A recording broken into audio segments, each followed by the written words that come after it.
What lies beyond the confines of our solar system?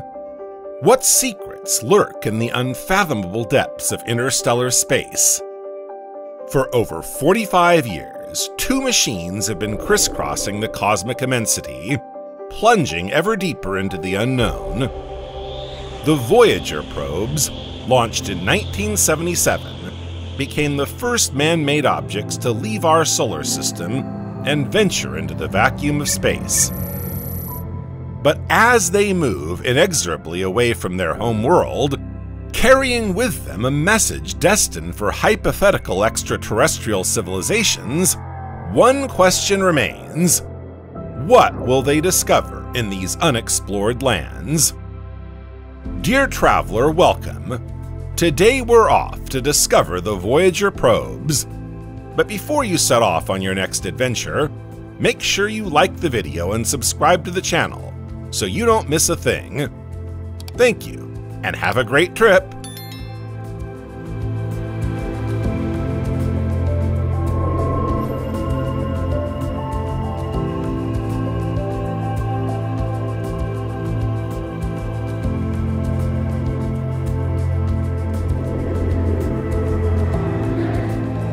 Our journey begins on August 20th, 1977, the day the Voyager 2 probe was launched.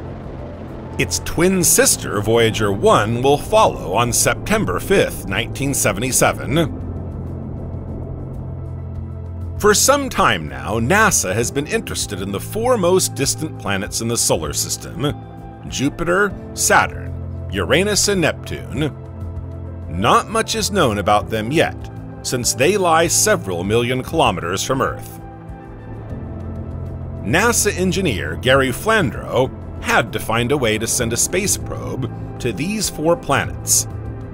Using only a pencil at the time, he calculated the orbits of these giant planets and discovered that all four would be aligned by the end of the 1970s. He realized that if the probe was to take advantage of gravitational assistance to pass from one planet to another, it would have to be ready by then. This was an opportunity that would not be missed for another 176 years. Gravitational assistance is necessary to make a space object travel with our current technologies. It consists in using the attraction of a planet to modify the speed and direction of the probe. You could say that the probe bounces from one planet to another.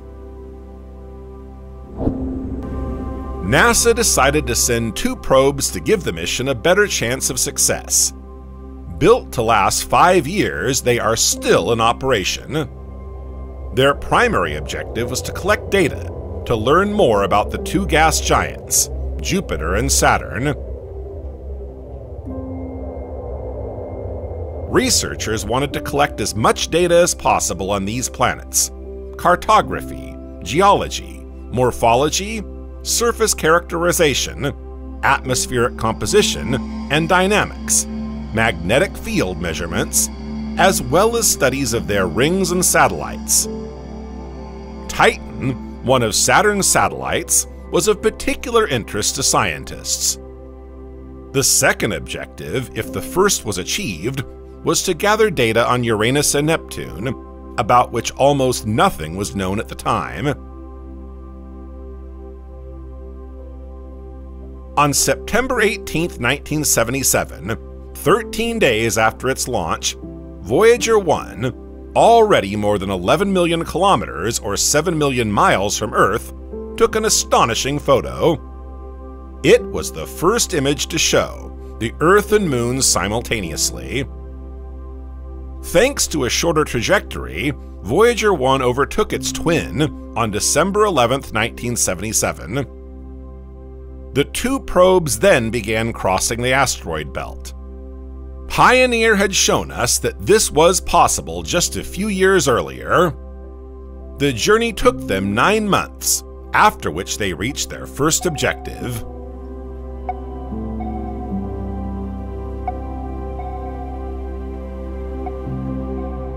During the first decade of their journey, from 1979 to 1989, they explored all four gas giants.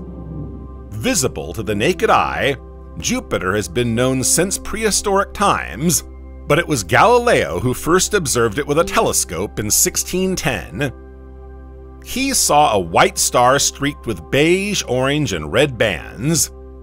It is the largest planet in the solar system, with a diameter of nearly 143,000 kilometers. A gas giant, it has no solid surface. Pioneer 10 flew over Jupiter for the first time in 1973. Voyager 1 and 2 flew past Jupiter in 1979, in March and July. Traveling at almost 57,000 kilometers per hour, or 35,000 miles per hour, the probes first discovered Io, one of Jupiter's moons. Before their passage, the satellite was considered a dead world, rather like the Moon. A body the size of Io, 3,643 kilometers, or 2,300 miles in diameter, should have cooled since its formation. But its internal heat is maintained by the powerful tidal forces generated by Jupiter.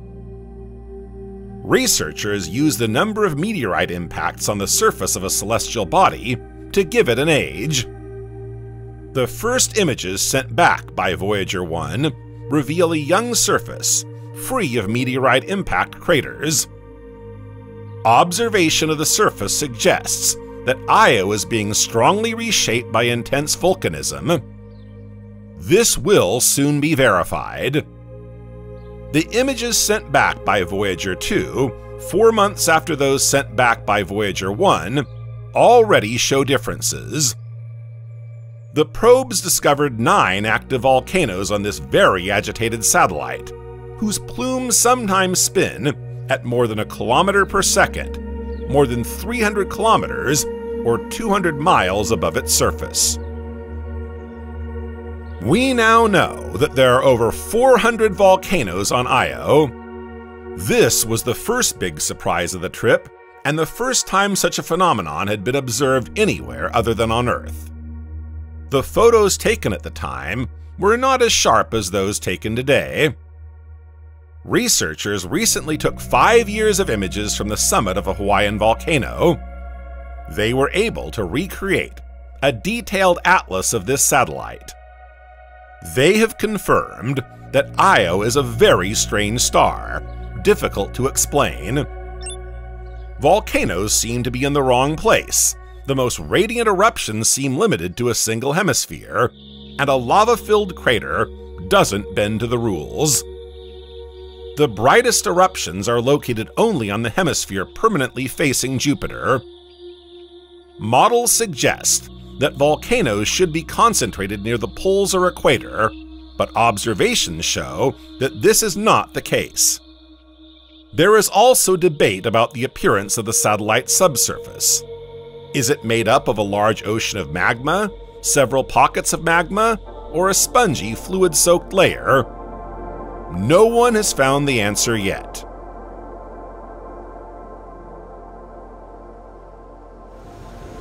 Answering these riddles will help us to better understand the formation of the Earth.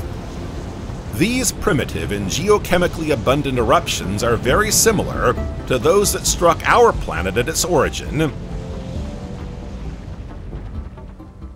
Witnessing Io's giant eruptions would help us understand our planet's eruptive history.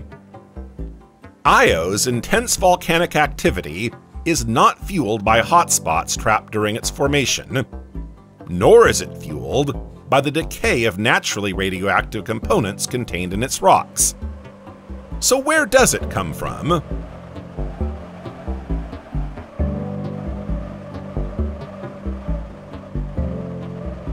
It comes from Io's eccentric orbit, which causes gigantic tides.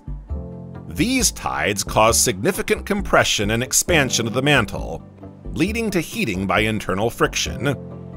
A bit like rubbing your hands together to warm them. Combined with Jupiter's gravitational pull, this orbital dance generates intense frictional heat, and produces large volumes of magma.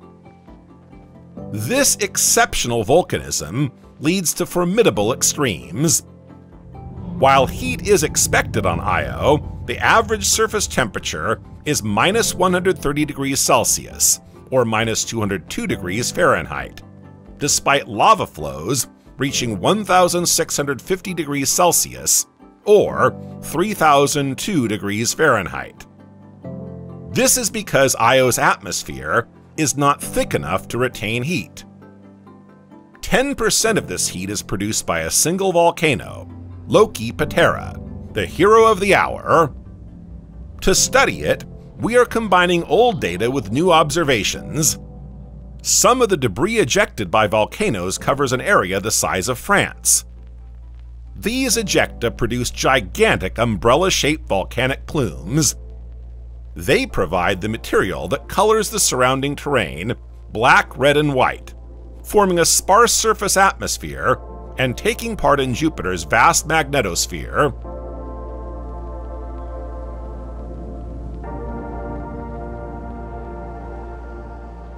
Understanding Io's volcanism would help us to understand other phenomena, such as the forces at play in the depths of watery worlds like Enceladus.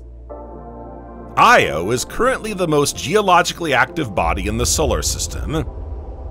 The Juno probe, launched in 2011, is currently studying Jupiter and its satellites. During its flyby of Io on February 3rd this year, it passed within 1,500 kilometers, or 930 miles of the satellite, offering us views rich in detail. The relief of certain volcanoes is clearly visible. Dark areas are also visible. These are lakes filled with lava, mainly composed of sulfur. The Loki Patera I mentioned earlier is clearly visible. The surface is solidified, but this crust eventually collapses under its own weight, generating intense volcanic activity. Io is a unique case, and therefore very interesting. Let's move on to another discovery, that of Jupiter's rings, revealed by Voyager 1.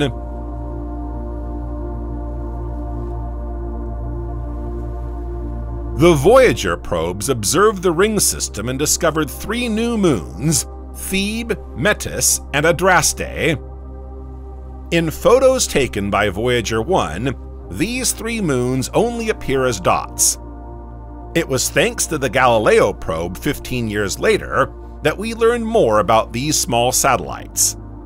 They are small, Thebe's diameter being only 100 kilometers or 60 miles. Voyager 1 took photos of the 4 satellites discovered by Galileo in 1610, Io, Europa, Ganymede, and Callisto. They show the icy cracked surface of Europa, under which may lie an ocean populated by primitive life forms.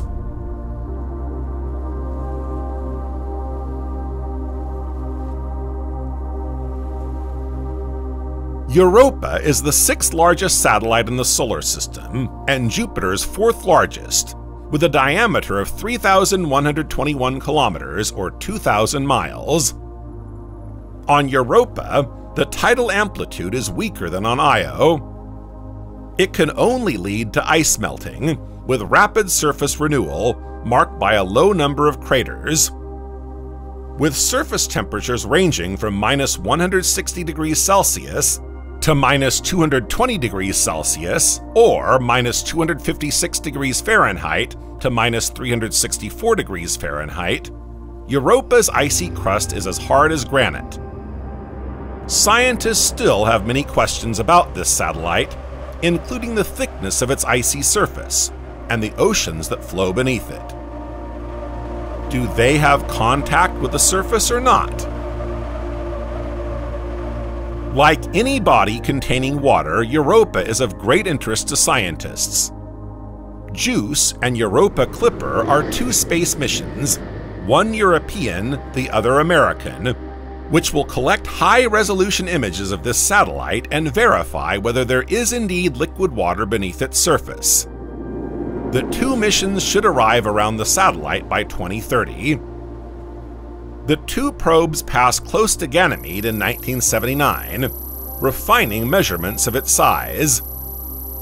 Above all, they revealed that Ganymede was larger than Titan, putting it at the top of the list of natural satellites.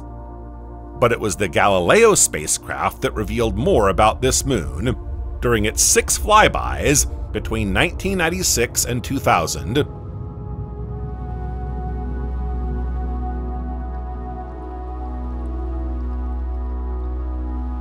Voyager 1 sent the first images of Jupiter's ring system, revealing that Jupiter has rings like Saturn.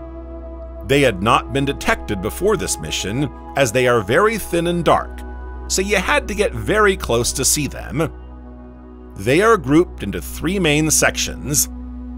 The torus-shaped halo, closest to the planet.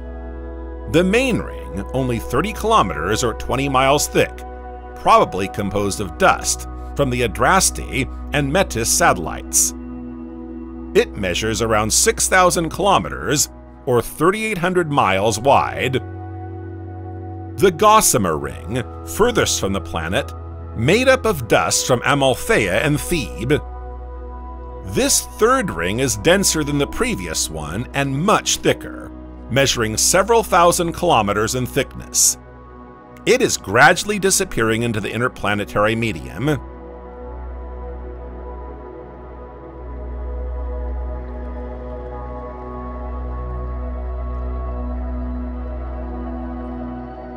There is also a very thin outer ring which orbits Jupiter in a retrograde direction.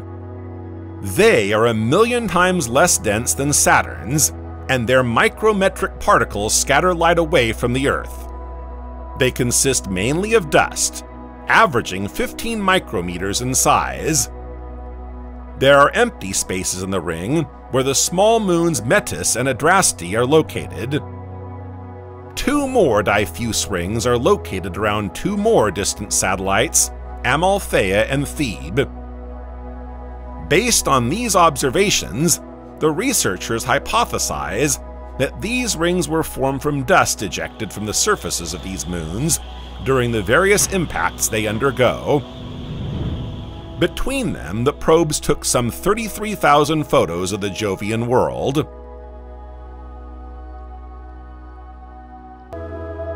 Voyager 1 passed within 350,000 kilometers or 220,000 miles of Jupiter. With this flyby and the images received, scientists discovered that the Great Red Spot observed by Cassini in 1665 is in fact a huge anticyclone comprising clouds 160 kilometers or 100 miles in size. They also noticed that this immense storm was shrinking. We don't know how long it has existed, but it has been observed since the 17th century, perhaps even earlier. The first scientist to calculate its size put it at 40,000 kilometers or 25,000 miles. When Voyager 2 flew by in 1979, its diameter was estimated at 23,000 kilometers or 14,300 miles. The Hubble Space Telescope in 2014 estimated it at 16,500 kilometers or 10,300 miles. Logically, it should disappear within 70 years, but as you know, space doesn't follow our Earth logic. What's more, its elongated shape tends to become rounder, and a different shape means a different way of evolving.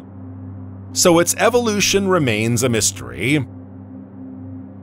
The researchers also learned more about the planet's highly complex atmospheric dynamics and its polar auroras, revealed by very precise measurements of the planet's magnetosphere. The magnetosphere is a kind of protective bubble that surrounds a planet, shielding it from external aggressions such as cosmic rays and energetic solar wind particles. It is created by the planet's magnetic field, which in turn is generated by the planet's internal motions, particularly its outer core of metallic hydrogen. Jupiter's magnetosphere is the largest and most powerful in the solar system. It extends over 7 million kilometers, or 4 million miles, in the direction of the Sun, and almost as far as Saturn's orbit in the opposite direction. It works by absorbing energy from the solar wind, then releasing this energy in explosions. This manifests itself in the upper atmosphere, in magnetic storms, substorms, and auroras. Strong currents flowing through the magnetosphere create permanent auroras around the planet's poles.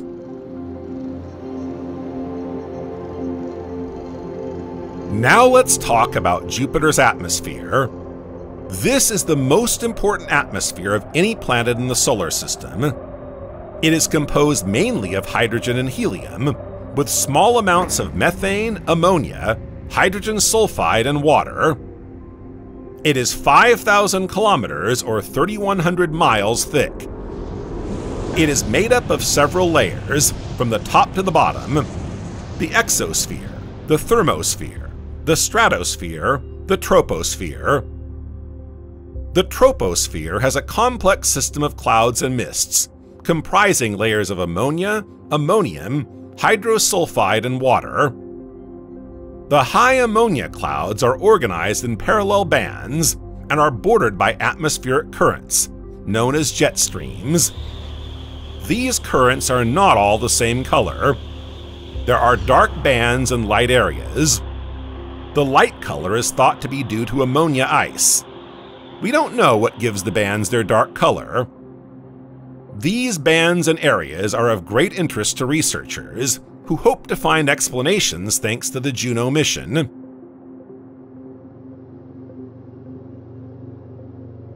The Jovian atmosphere presents a wide variety of active phenomena: band instability, vortices, i.e. cyclones and anticyclones, thunderstorms, lightning. The famous Great Red Spot and the BA Oval are Jupiter's two greatest vortices. Thanks to the Juno flyby since 2016, our knowledge of Jupiter and its satellites is growing. We know that the Great Red Spot is 500 kilometers or 310 miles thick. Smaller anticyclones are white. Since February 2024, 95 of Jupiter's natural satellites have been confirmed. Before the Voyager mission, Jupiter's moons were classified into 4 groups of 4, based on their orbital elements. This classification has changed since the discovery of new, smaller moons. Today there are 6 main groups. These groups are divided into subgroups, including the Amalthea group, discovered in part by the Voyager mission. This group comprises Amalthea, first observed in 1892, Adraste, Metis, and Thebe. These satellites have diameters of less than 200 kilometers or 125 miles and orbit within 230,000 kilometers or 143,000 miles of Jupiter's center, on orbits that are barely inclined. Saturn was their second rendezvous. The probes analyzed the structure of its rings and sent back the first images of them in 1980 and 1981. Voyager 1 was the first to approach Saturn in November 1980. It first flew over Titan at 6,490 kilometers or 4,000 miles, then Tethys and Saturn on November 12th. During the flyby of Tethys, photos taken by Voyager 1 reveal a huge stripe down the side of the satellite. It's a canyon, 2,000 kilometers or 1,300 miles long by 100 kilometers or 60 miles wide. We'll call it Ithaca Chasma, a chasma being a deep canyon or valley. Voyager 2 flew over Tethys in April 1981, revealing Odyssey, the satellite's largest crater, measuring some 444 kilometers or 276 miles in diameter. On November 13, 1980, Voyager 1 flies past Mimas, Enceladus, and Hyperion.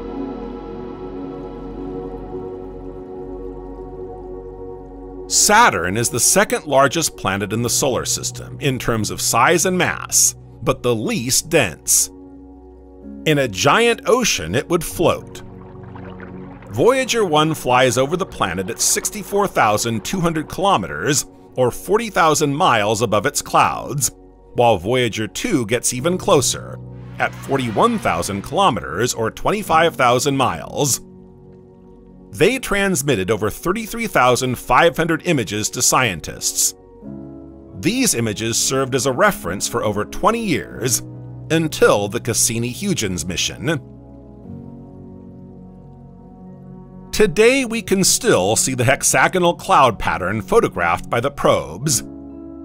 This system is located around the polar vortex, and is known as a Saturn hexagon. Each side measures around 13,800 kilometers, or 8,500 miles in length.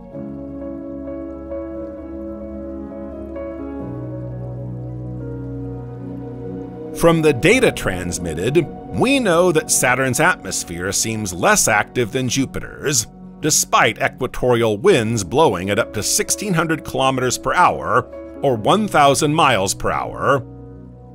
These are the fastest in the solar system after Neptune's.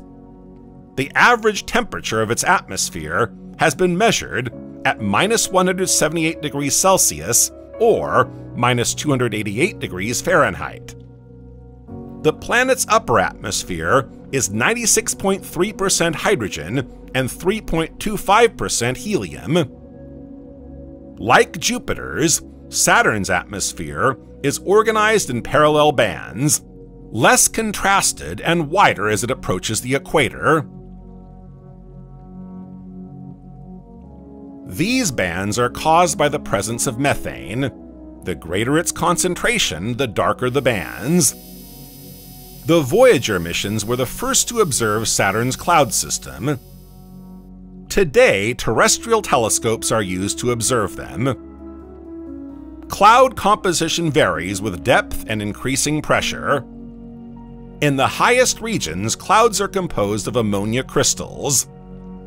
Next come clouds of water ice, intermingled with clouds of ammonium hydrosulfide ice.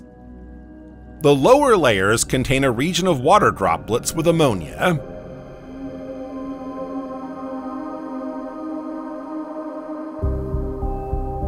Let's talk about the planet's magnetosphere. It's the second largest in the solar system, but much less extensive than Jupiter's. The magnetic field is probably generated in the same way as that of Jupiter. Currents in the metallic hydrogen layer create a dynamo effect. The interaction of this magnetosphere with solar winds produces aurora borealis at the poles, in the visible, infrared, and ultraviolet ranges. Saturn's magnetosphere is filled with plasma originating from the planet, its natural satellites or Titan's atmosphere. Enceladus ejects up to 600 kilograms per second of water vapor through its geysers. Voyager 1 discovers 4 of the planet's moons: Atlas, Pan, Prometheus, and Pandora. Atlas is a small satellite, only about 30 kilometers or miles in diameter. It was identified by one of the program's scientists in photographs taken by Voyager 1. It marks the outer limit of Saturn's main ring, and thus appears to be a shepherd satellite of the A ring. Pan appears in photos taken by Voyager, but it was only in 1990 that the object was discovered. It is the second closest known satellite to Saturn. It is also a shepherd satellite. Images taken by the Cassini probe reveal its original irregular shape. It looks a little like a flying saucer or a ravioli. Prometheus is a small, irregular satellite. It features several craters, as well as cliffs and valleys. Pandora and Prometheus are shepherding satellites of the F-ring, and both appear to be very porous, icy stars.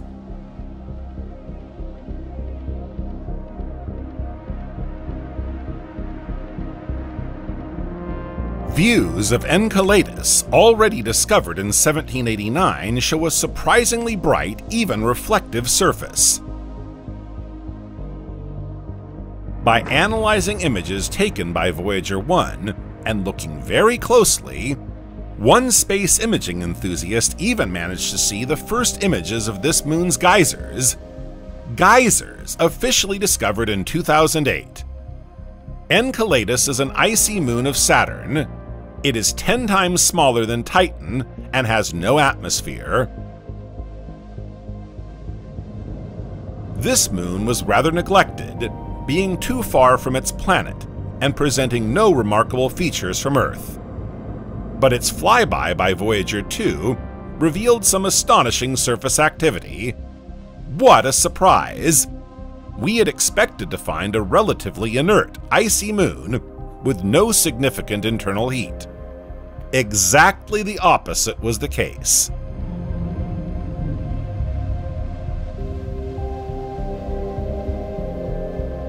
Several years later, the Cassini probe showed significant cracks towards the South Pole, indicating surprising surface activity, especially for such a small object. It observed geysers rising several kilometers above the surface. Their analysis showed that they contain water, carbon dioxide, and hydrogen. These three ingredients could be compatible with biological activity. Enceladus therefore currently appears to be the most relevant case in our search for life in the universe. Unlike Titan, Enceladus combines several conditions: the possibility of a liquid ocean in contact with a rocky core, capable of reproducing conditions similar to those found in terrestrial hydrothermal vents, and validation by surface detection. But we must remain cautious.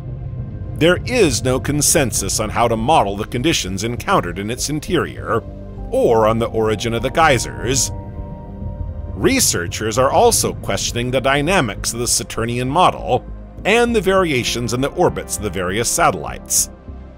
Enceladus may not always have been in its current orbit.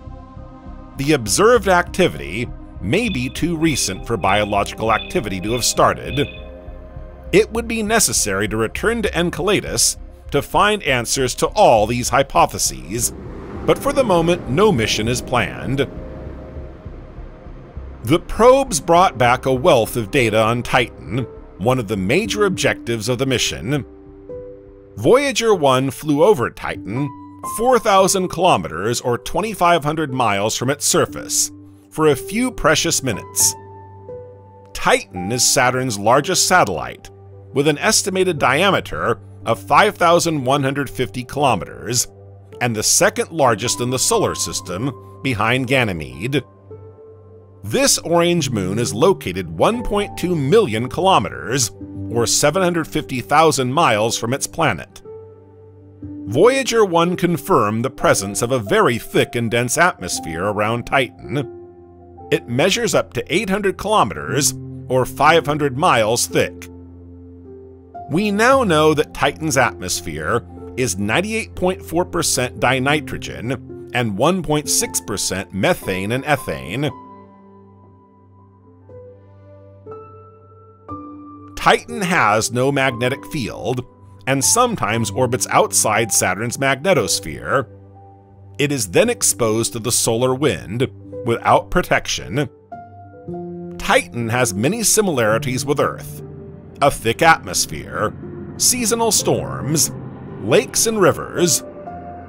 At first sight only, for it is not water that flows on this satellite, but liquid methane and ethane, which form underground oceans and eventually freeze on the surface.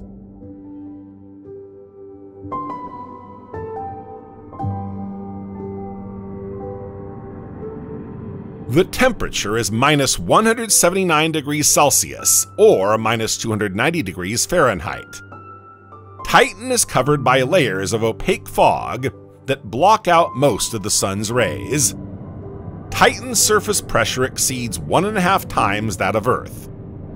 Despite certain similarities with the Earth, Titan's surface appears barren. Some speculate that asteroid impacts could raise the temperature on Titan's surface. Even if this were to happen, and there were liquid water for a few years, it would not be long enough for life to develop. It would quickly become trapped in the ice. Others imagine that life could develop in the liquid ocean beneath the thick layer of ice. But this hypothesis suffers from another problem. This ocean does not appear to be at the temperature required to allow the reactions needed to create biological activity to take place. The images and data brought back by our 2 probes intrigued researchers enough to prompt the Cassini-Huygens mission 20 years later. The Huygens module landed on the surface of Titan in 2005. We now know that Saturn is surrounded by at least 146 satellites. But that's another story. Saturn's famous rings were first observed by Galileo in 1610. He didn't really know what they were at the time. His sketches give the impression that he had added rings to the planet. In 1655, Huygens, who had a better telescope, concluded that they were rings. In 1675, Cassini noticed that they were in fact several rings, and 100 years later, Maxwell demonstrated that they were composed of a very large number of particles. The passage of the probes in 1980 reveals details invisible from Earth, such as the spokes and braided structure of the F-ring. Voyager 1 returned the first high-resolution images of the planet and its rings. They are made up of billions of icy particles, and irregularities such as spokes have even been discovered. But what are spokes? In photos of the B-ring, we can see dark spots that appear or disappear depending on the angle of the rings in relation to the Sun. These are electrically charged dust storms, rising thanks to Saturn's magnetic field, inside 2 of its brightest rings. Following its flyby of Titan, Voyager 1 was expelled from the ecliptic plane. It has since pursued a trajectory that was not the one originally planned.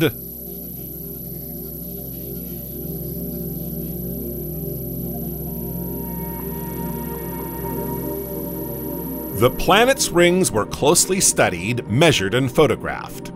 Additional rings were discovered, less visible because they were so thin. The F-ring I mentioned earlier is framed by 2 Shepherd satellites, Prometheus on its inner edge and Pandora on its outer edge. A Shepherd satellite, as you will have understood, limits the extent of a ring. The Cassini probe showed that the F-ring is made up of a central ring around which a spiral structure wraps. It also revealed an exchange of matter between this ring and Prometheus, as well as the knots that the satellite's attraction creates in the ring's material. Voyager 2 transmitted numerous images of several of Saturn's icy moons, Tethys and Iapetus, as well as others already spotted by Voyager 1. During Voyager 2's flyby of Saturn, the steerable camera platform was jammed for several days. Unfortunately, some photos could not be taken from the most favorable angle, and some data were lost. But despite this incident, our knowledge of Saturn has grown thanks to our 2 probes.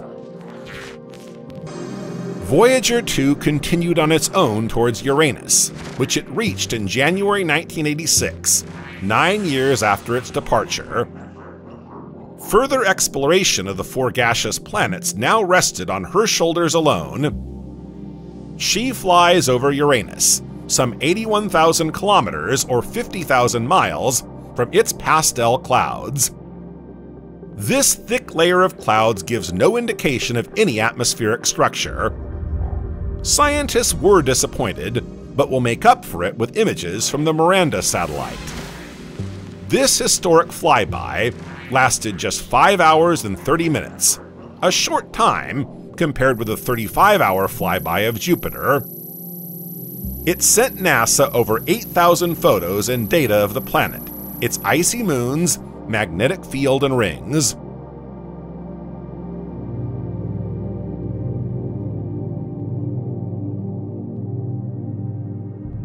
Because Uranus is so tilted on its axis of rotation, Voyager 2 was unable to observe the northern hemisphere during its flyby, but was only able to observe the southern hemisphere, which was then in the middle of summer.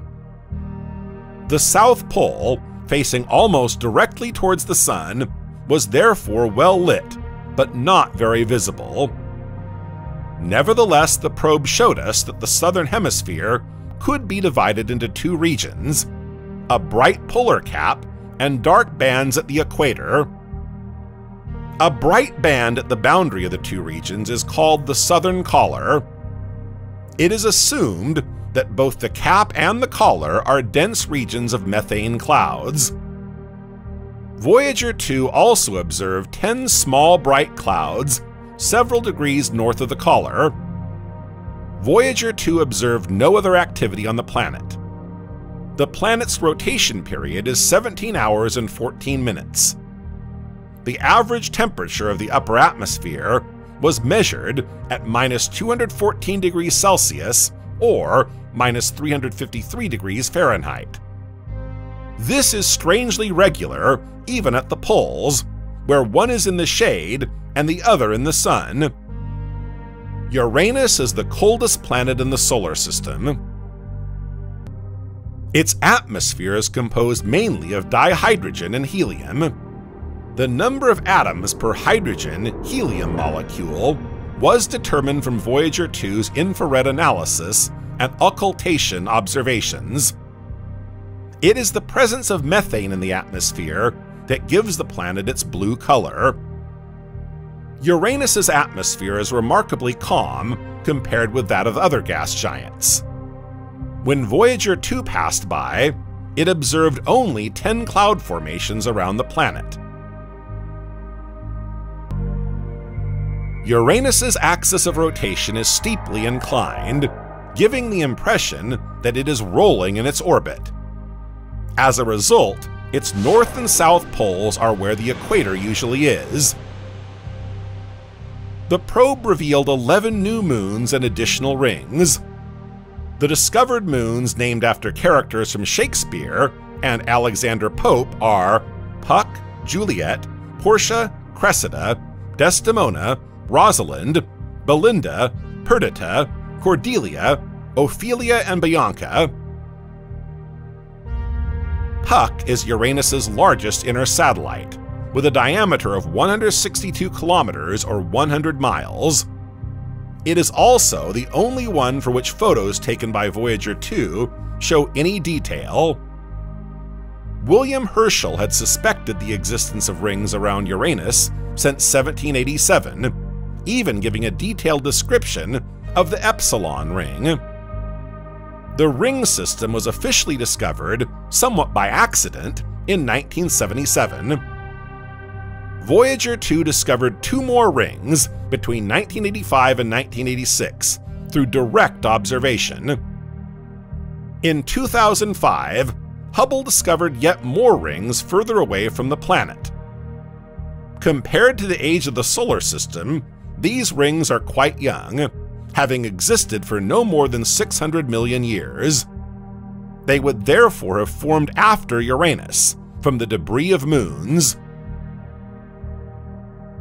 No measurements of Uranus's magnetosphere had been made prior to the probe's flyby in 1986. The probe's observations reveal that Uranus's magnetic field is quite unusual. It does not originate in the planet's geometric center, but is offset from it by almost 8,000 kilometers or 5,000 miles. It is tilted at 59 degrees to the axis of rotation. These peculiarities result in an asymmetrical magnetosphere. The magnetic field strength at the North Pole can be high, while at the South Pole it can be very low. In 2017, still studying Voyager 2 data, scientists concluded that Uranus's magnetosphere performs a magnetic reconnection with the solar wind once per Uranian day, opening the planet to particles from the Sun. This unbalanced magnetic field could be a feature of ice giants, since Neptune's is also tilted. Despite this, Uranus's magnetosphere is in many ways similar to that of other planets, even if its tail is corkscrew-shaped due to its lateral rotation. Polar aurorae appear as arcs of light around the two magnetic poles.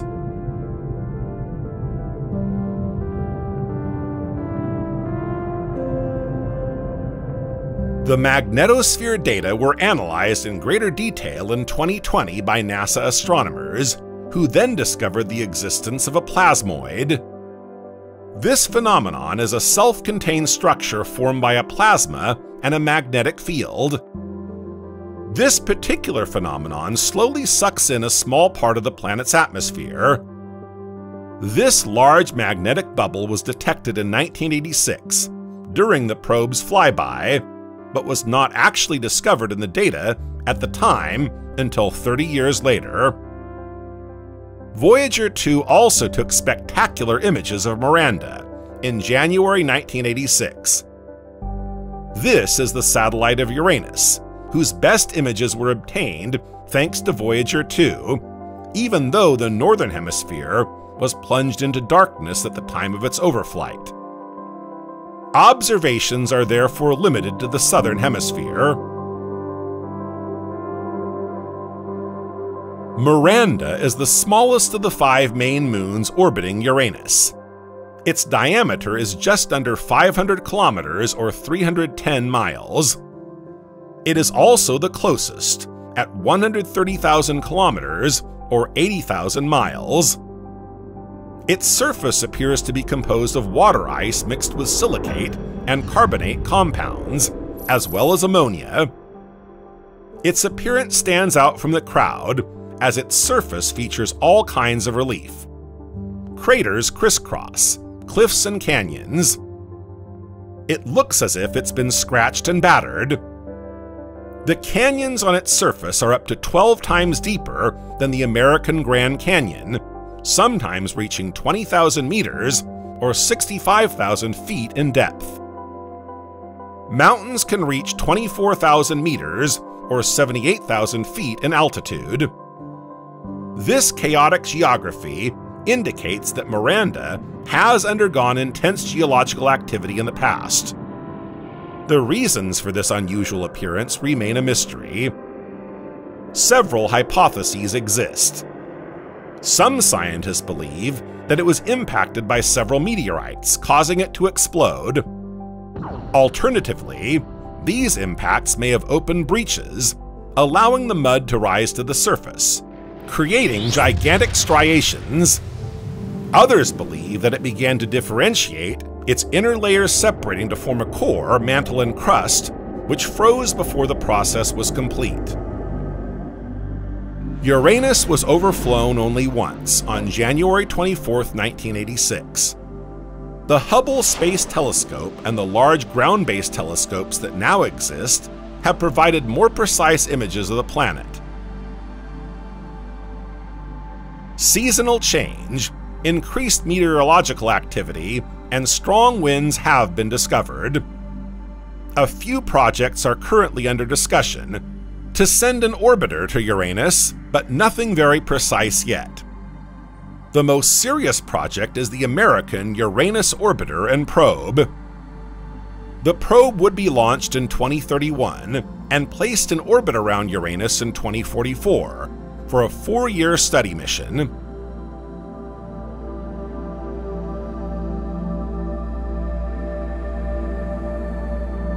Exploration continued as far as Neptune, which it reached in 1989, passing within 48,000 kilometers or 30,000 miles of it. As Neptune was the last planet Voyager 2 was to fly over and observe, the trajectory for leaving the planetary system presented no constraints.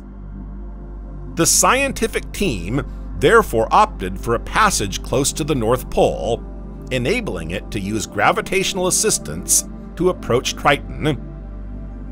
Voyager 2 got as close as 4,950 kilometers, or 3,100 miles from the North Pole. The distance makes radio links increasingly difficult. Several measures are taken in the years preceding the flyby to reinforce the antenna network on the ground. This is the first time a spacecraft has approached this planet. The scientific world and the general public marvel at the images of Neptune, rising from a blue planet. It's the absorption of the color red by methane that gives the planet its beautiful blue hue. But another gas, as yet unknown, gives it this violet-blue characteristic. For if there were only methane, Neptune would be as green as Uranus.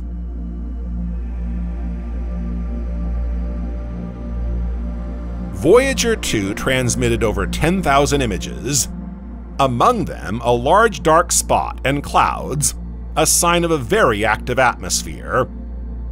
Like Jupiter's Great Red Spot, this large dark spot is a huge anticyclone capable of moving at over 1,000 kilometers per hour, or 620 miles per hour. It deepens its depression in the upper atmosphere and throws white cirrus clouds into the sky, which sublimate within a few hours. These clouds are made up of methane crystals and are still present after 36 hours, or about 2 revolutions of the planet. This large dark spot has since disappeared, but others have appeared in other places.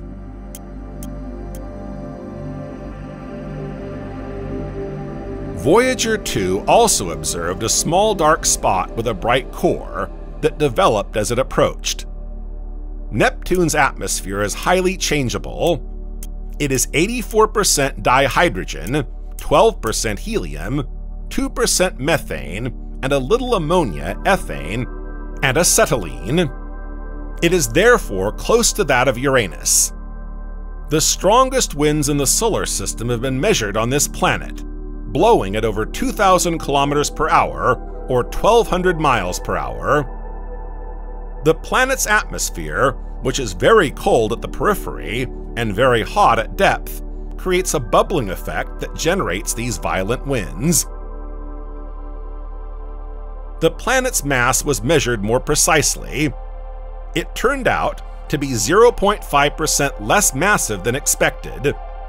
Does that sound ridiculous? Well, it's the same as the mass of Mars. Weak polar aurorae were observed as the planet's magnetic field turned out to be inclined at 47 degrees to its axis of rotation. Neptune's rotation period was established at 16 hours, 6 minutes.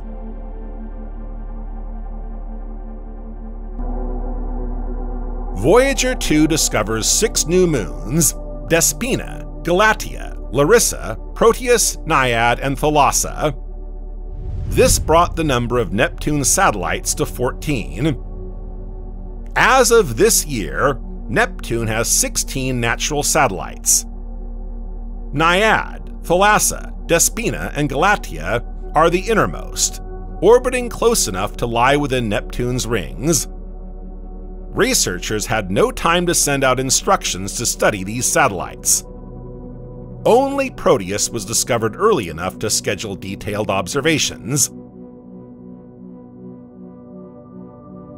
Proteus is an unusual moon in that it has an irregular shape and is the maximum size that an object of its density can reach, without being transformed into a spherical shape.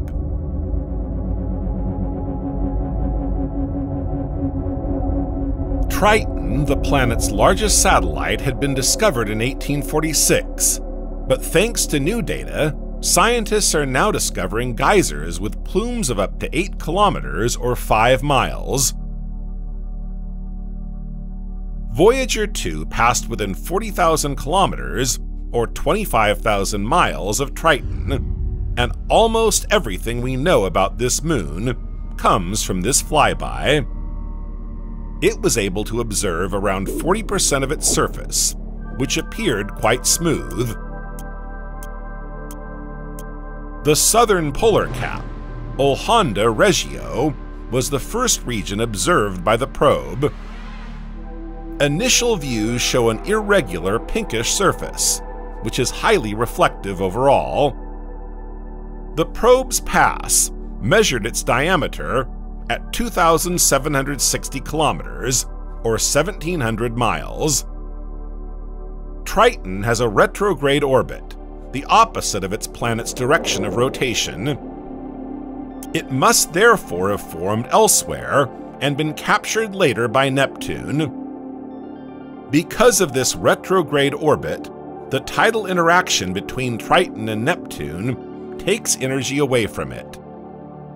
In the very distant future, it will break into pieces or crash into Neptune. Voyager 2 detects a tenuous atmosphere around Triton, corresponding to 1% of that on Earth. Triton's surface temperature of -235 degrees Celsius, or -391 degrees Fahrenheit, is the coldest ever detected on a solar system body. Traces of cryovolcanism have also been discovered on Triton's surface, which is the coldest in the solar system. This type of volcanism results from the melting of ice. The eruptive material is probably liquid nitrogen, dust or methane compounds from beneath the surface. Voyager 2 took an image showing a jet rising more than 8 kilometers or 5 miles from the surface, and carried 140 kilometers or 90 miles by the wind. The topography observed by Voyager 2 indicates a long geological history that has led to the recent renewal of much of its surface. Triton's rotational axis is unusual, giving it an orientation to the Sun, with polar and equatorial regions pointing in turn towards the Sun. Voyager 2 passed by when Triton's south pole was facing the Sun. Triton is probably 25% water ice, the rest rocky material.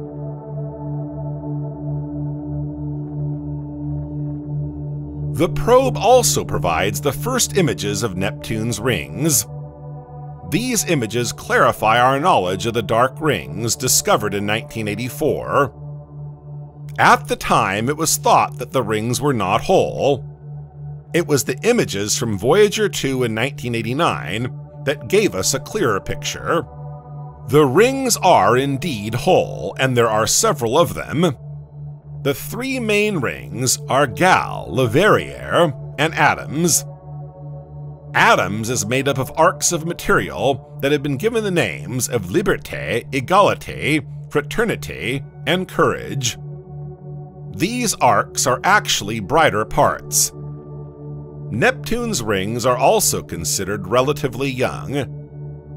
Like those of Uranus, they were certainly formed when former moons collided or penetrated the rock boundary. Terrestrial observations show that the rings are unstable. Images taken at the VM Keck Observatory in 2002 show a degradation of the rings compared with Voyager 2 images. The Liberté arc was on the verge of extinction in 2003 and had completely disappeared by 2009, like its brother, the Courage arc. Voyager 2 is the only probe to have flown over Neptune, and it has provided us with most of our knowledge of this planet. The probe's images were broadcast live on a nightly program, Neptune All Night. The next stage in the exploration of Neptune and Triton is part of the flagship program. This mission, named Trident, could be launched by the end of 2025 and encounter Triton in 2038.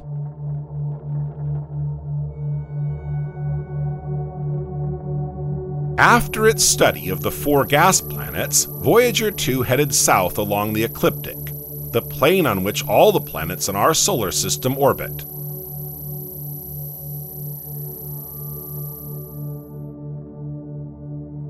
In 1990, Voyager 1 turned around, on NASA's orders, to take pictures from the outside of the planets it had visited, including a portrait of our beautiful blue planet, taken at 6.4 billion kilometers, or 4 billion miles. In 1994, Voyager 2, which was 6 billion kilometers, or 3.7 billion miles from us, was put to work trying to observe the impact of Comet Shoemaker, Levy 9, on Jupiter. Radio signals were recorded, but no trace of the impact was detected.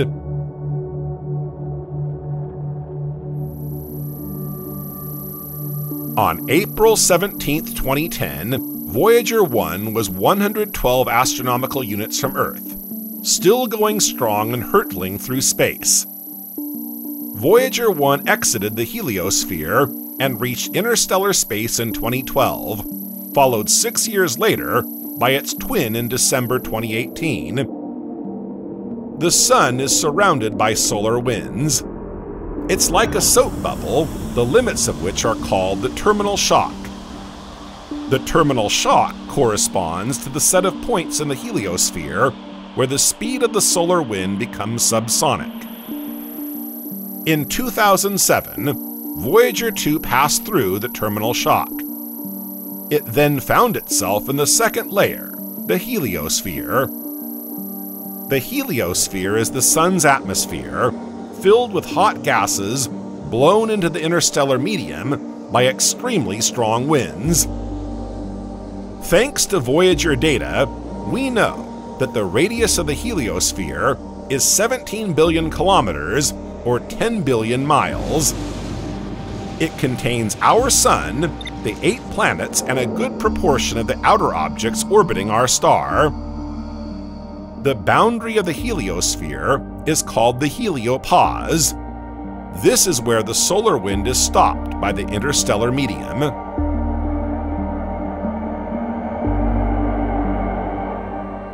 The probes thus cross the terminal shock and the heliopause to reach interstellar space, i.e. the space between stars. This is a mixture of gas, cosmic rays, and dust.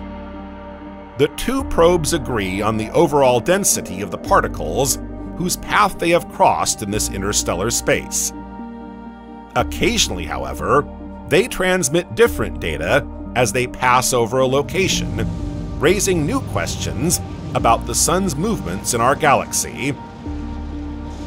On August 25, 2012, when Voyager 1 crossed the edge of the heliopause for the first time, scientists got their first glimpse. What they saw perplexed them.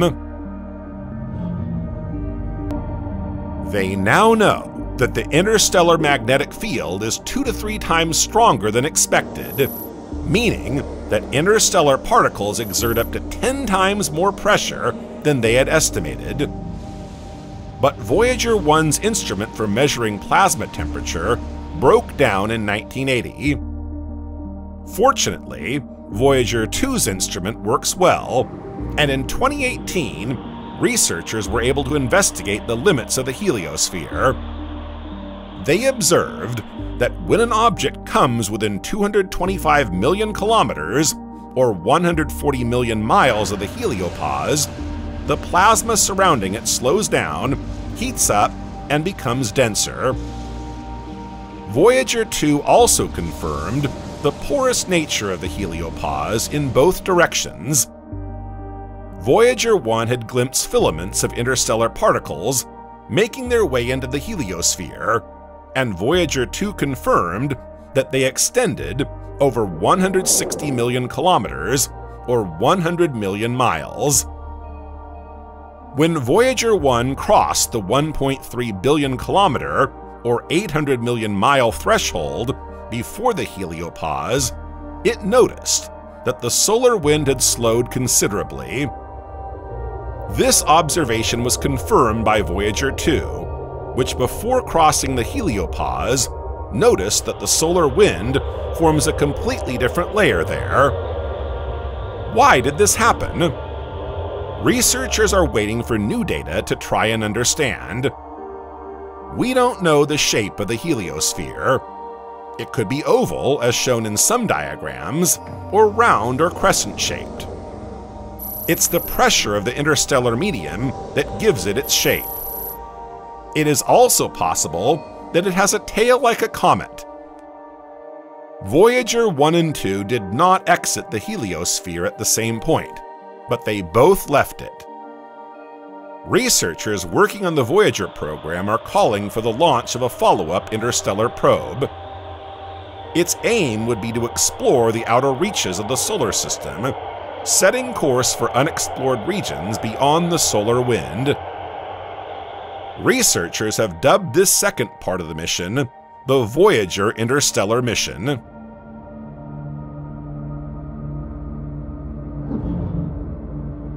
Such a voyage is not a smooth ride.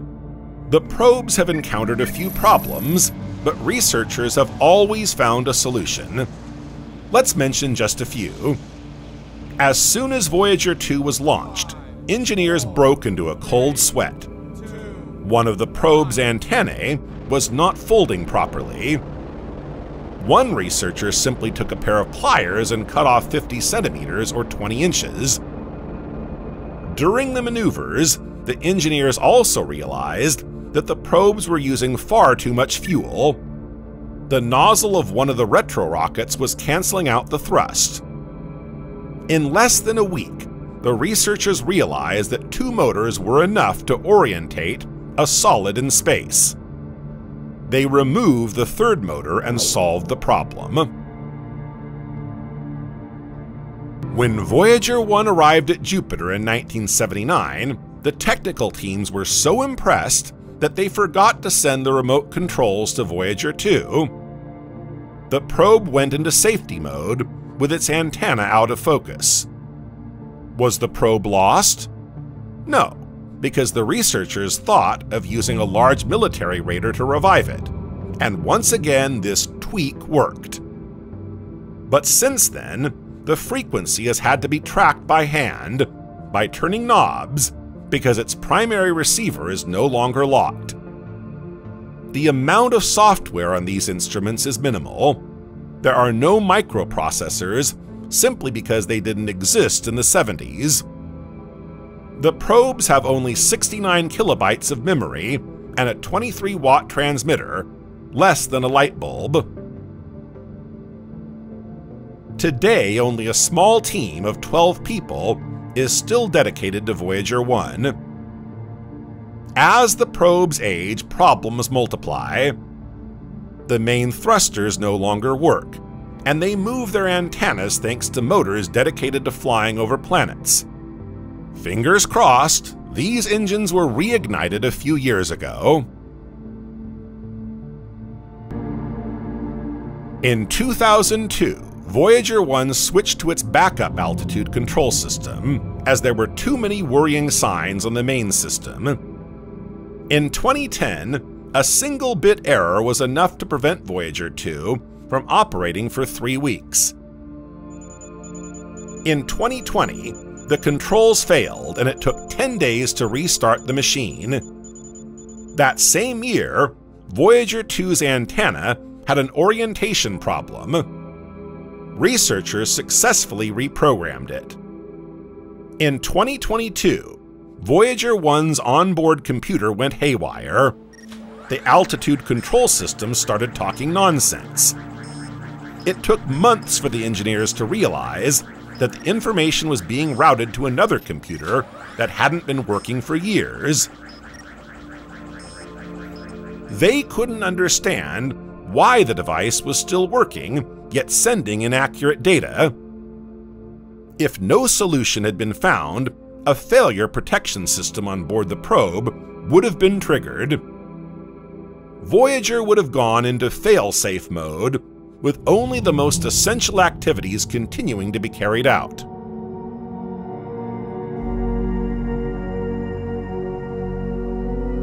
Scientists are also working to prevent dirt from accumulating in the probe's thrusters. These thrusters are used to keep the antennas pointed towards Earth. If they become too dirty, they will no longer be able to transmit information. In August 2023, NASA sent a series of wrong commands to the mission, which shifted its antenna by 2 degrees in relation to the Earth. The antenna could no longer receive commands, as it was misaligned. It took 10 days to revive it. NASA engineers first checked that the probe was still working, using several antennas to pick up a signal. Then for a week, they mobilized the DSN's largest antennas, which communicate with all space missions reaching beyond the Moon. They instructed him to redirect his antenna towards Earth. Without this solution, we would have had to wait until October, since antenna positions are designed to be reset several times a year to avoid this type of problem persisting. But the program's most worrying problem is happening right now. Since the beginning of the year, Voyager 1 has no longer been sending reliable data. It is still able to receive commands and execute them, but no longer responds correctly. Researchers receive a continuous signal which shows that it is still active. There are many difficulties in finding a solution. The description of the devices and their operation must be found in paper archives dating back to the 70s. You don't want to completely block the probe by trying to repair it. And finally, time is a parameter that further complicates the engineer's work, as the data takes 44 hours to travel to the probe and back.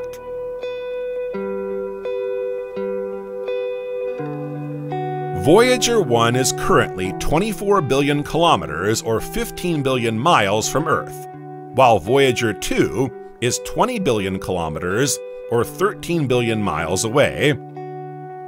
The probes no longer send photos, but we are still able to communicate with them and locate them in space.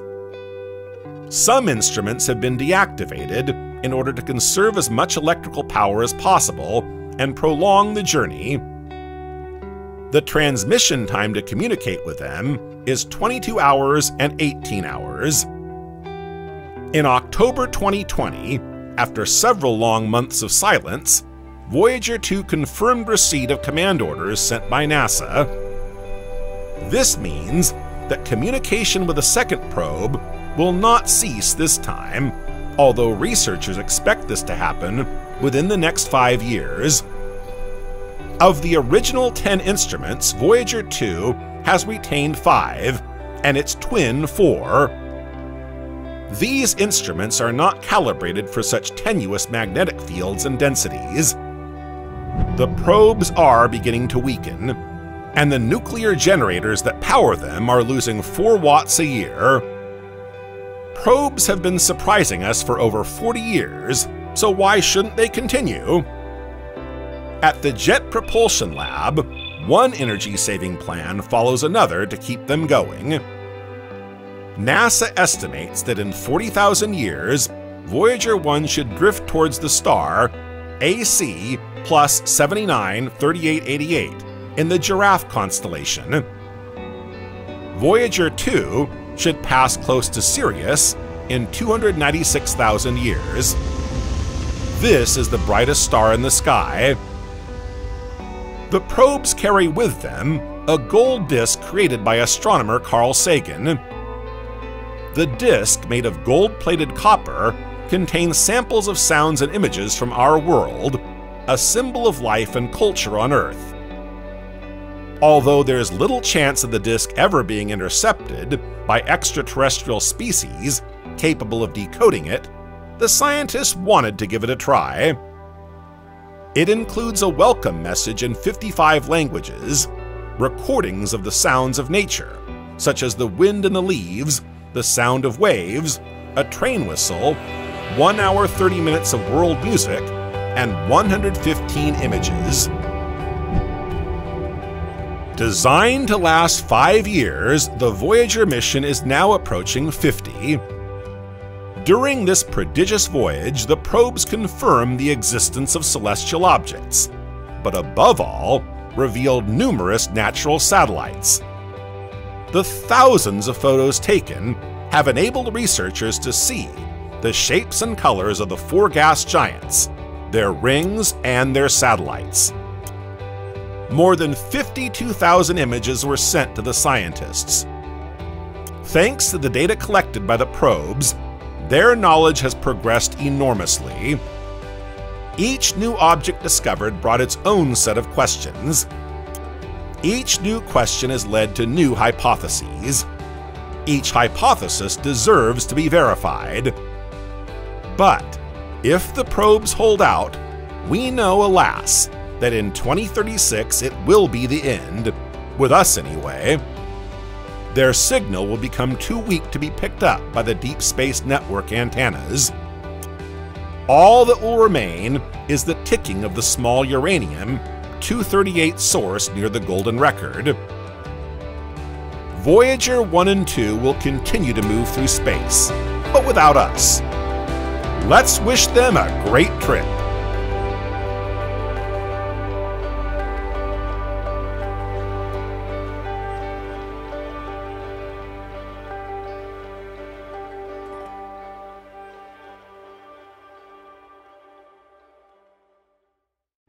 But first, what exactly is a supercluster? We know that galaxies tend to cluster together, in groups of a few dozen galaxies, or in clusters of thousands. These groups and clusters of galaxies will themselves group together to form superclusters. Superclusters are gigantic groups of galaxies, sometimes hundreds of millions of light-years across. Each supercluster contains dozens of galaxy groups and clusters. In the Virgo supercluster, for example, we find the local group, the group of galaxies that hosts our own Milky Way, as well as galaxy clusters such as the Virgo cluster and the Furnace cluster. The Virgo supercluster is the best-known supercluster because it's the one we're in, but it's not the only one. The nearest supercluster is the Hydra Centaur supercluster, which groups together 2 superclusters, the Centaur supercluster and the Hydra supercluster, separated by 150 to 200 million light-years. The Shapley supercluster is another well-known supercluster located 650 million light-years away in the Centaur constellation. Superclusters are interesting for astronomers because it is on their scale that we can see the expansion of the universe. The expansion of the universe is the phenomenon whereby the objects that make up the universe on a large scale are moving away from each other. This is not, as we might think, the movement of galaxies away from each other, but a dilation of space. The expansion of the universe is the solution found by Russian physicist and mathematician Alexander Friedmann to explain why the universe has not yet collapsed under the effect of gravitation. When we observe large-scale celestial objects, such as superclusters of galaxies, this expansion translates into an increase in the wavelength of the light emitted by the galaxies. This is known as the redshift. In contrast, the blue shift is the decrease in the wavelength of light emitted by galaxies.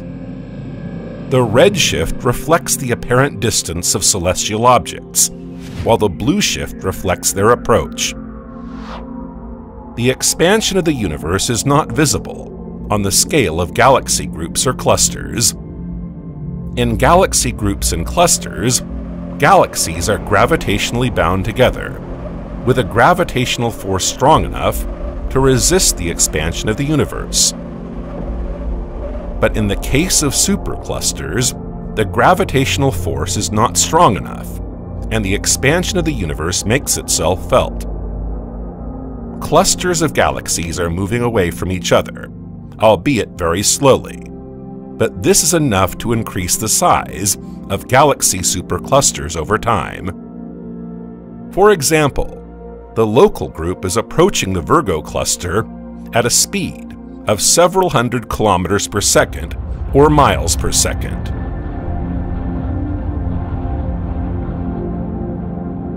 Superclusters are of interest to scientists not only because they enable them to study the expansion of the universe, but also because they help them to understand the organization of matter in space.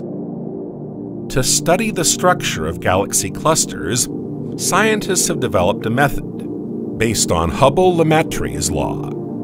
This method reveals the actual distribution of clusters in the universe, without the results being distorted by projection effects. Hubble-Lemaitre's law has made it possible to measure the distance to very distant objects. This law states that galaxies in the observable universe move away from each other at a speed roughly proportional to their distance. This means that the further away a galaxy is from us, the faster it seems to be moving away. To measure the distance of distant objects using Hubble-Lemaitre's law, scientists first perform a spectral analysis of the light emitted by the celestial body under observation. They then determine its redshift before deducing its recession velocity, i.e. the speed at which the object is moving away from an observer due to the expansion of the universe. Scientists then use the recession velocity to calculate the distance to the object under study. While all this may sound simple, it can be very complicated with distant galaxies that reflect very little light. It can be difficult to obtain a spectrum of good enough quality to be usable. In any case, scientists have discovered that the distribution of matter on a large scale remains rather inhomogeneous. In other words, the superclusters are not evenly distributed, and there are huge gaps between some superclusters, which are spaces without galaxy clusters spanning several hundred million light-years. Astronomers have come to the conclusion that there are over 90% voids in the universe, and that galaxy superclusters are at the border between these voids, rather than the other way around. In fact, galaxy superclusters cluster together in filaments that form the contours of these vacuum bubbles. This reveals that the structure of the universe is far more complex than previously imagined. The origin of this structure is one of the questions that most fascinates today's astronomers, and they're hoping to get some answers thanks to the observation of superclusters.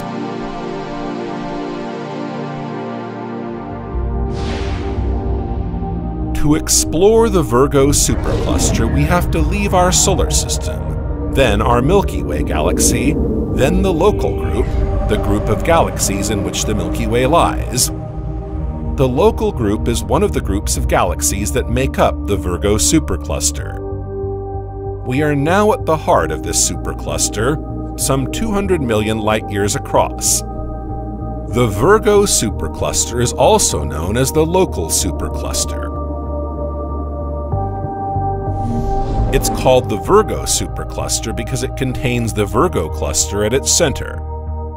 The Virgo cluster is located around 65 million light-years from us.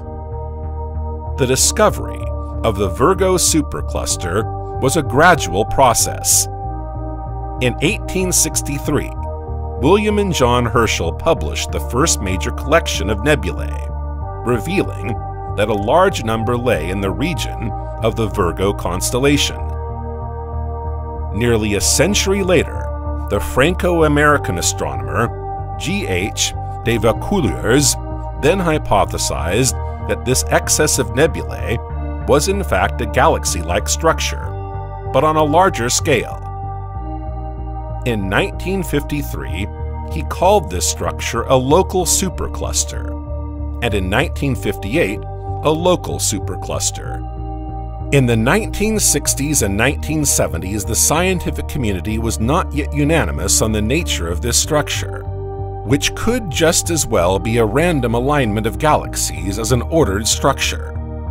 In the 1970s and 1980s, a redshift analysis showed that it was indeed a structure. The mass of the local supercluster was estimated at 10 to the 15th power solar masses. Much of this would be dark matter, since the supercluster's luminosity seems very low in relation to the number of stars in it.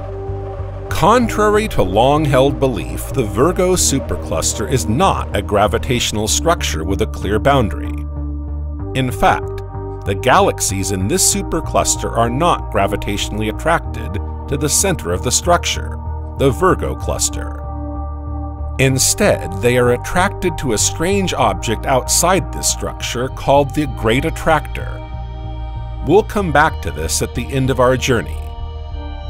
Incidentally, the Virgo supercluster is only a portion of a larger whole called Laniakea. Superclusters therefore appear to be structures of galaxies attracted to a large attractor, rather than structures of galaxies gravitationally bound together. Let's take a moment to study the structure of the Virgo supercluster before exploring its galaxies. In 1982, American astrophysicist Brent Tully illustrated the basic structure of the local supercluster. It would consist of a disk and a halo. The disk is roughly the flattened shape of a pancake and contains 2/3, or around 60%, of the supercluster's luminous galaxies. It includes 3 galaxy cluster subgroups: the Virgo cluster, the Hound cloud, and the Virgo II cloud. The halo comprises 1/3 of the remaining elements, including many elongated objects. It's a more or less spherical halogen atom. The eastern local supercluster has no high-density nucleus. Where is the local group, and therefore our galaxy, located in this immense structure? The local group is located near the edge of the supercluster, in a small filament. It is attracted by the Virgo cluster, not the center of the supercluster.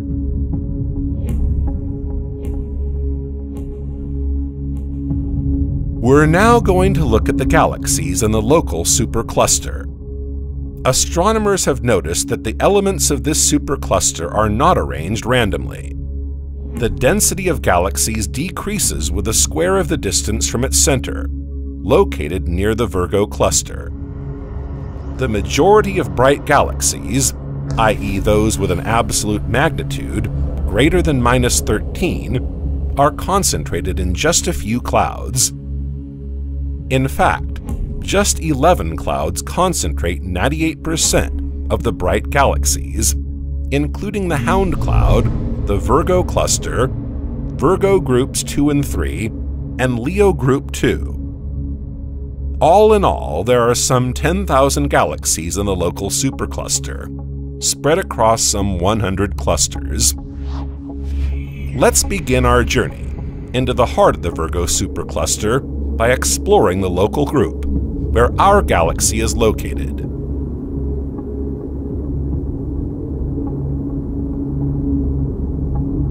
The local group is located on the outskirts of the Virgo supercluster.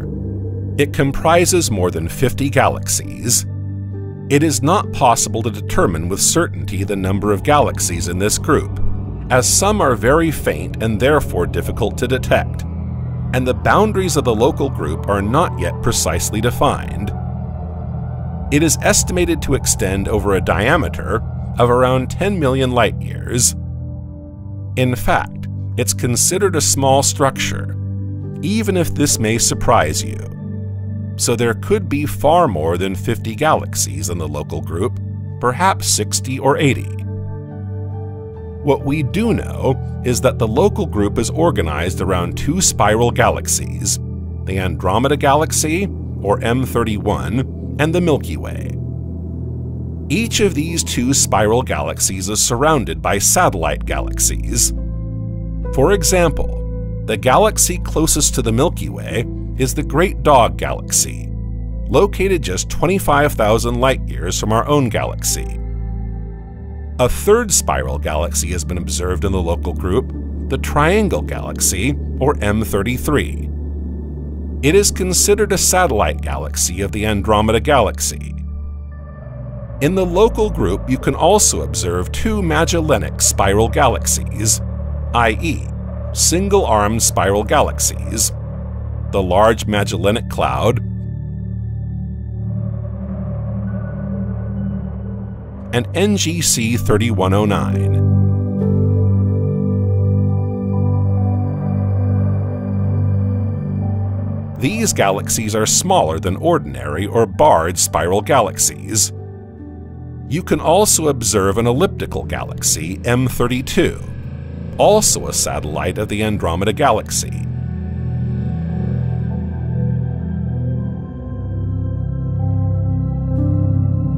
Elliptical galaxies contain only old stars, so according to astrophysicists, they are the result of the collision of two spiral galaxies.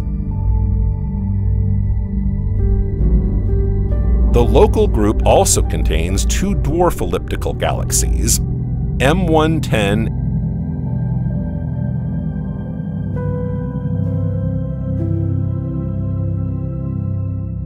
and NGC 147.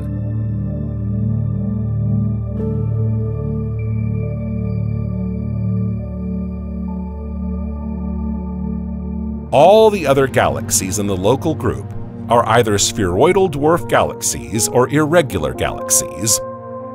Spheroidal dwarf galaxies are small, more or less spherical galaxies, often found in galaxy clusters.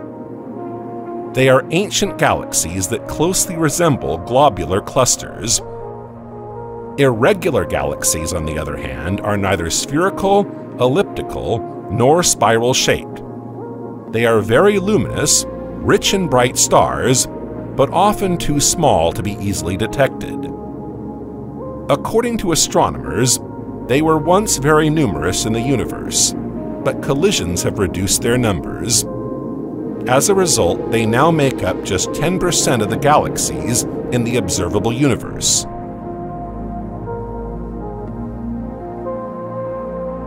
Let's take a look at the Andromeda Galaxy, the largest galaxy in the local group.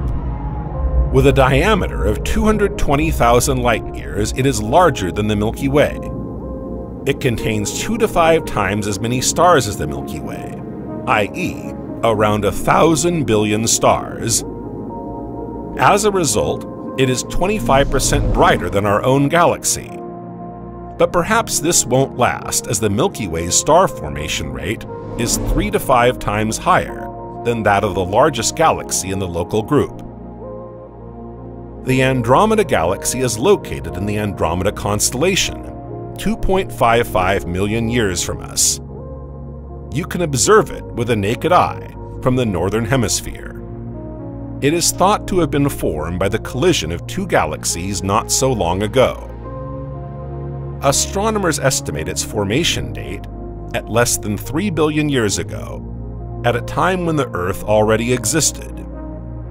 The Andromeda Galaxy and the Milky Way are approaching each other and will collide in around 4.5 billion years' time. The two galaxies will then merge to form a giant elliptical galaxy, along with their two central, supermassive black holes. The Andromeda Galaxy includes numerous satellite galaxies, notably the Triangulum Galaxy, the third largest galaxy in the local group. The two are separated by a distance of 750,000 light-years. This galaxy is unusual in that it has an HII region at its center, rather than a supermassive black hole, which is the most powerful X-ray source in the local group.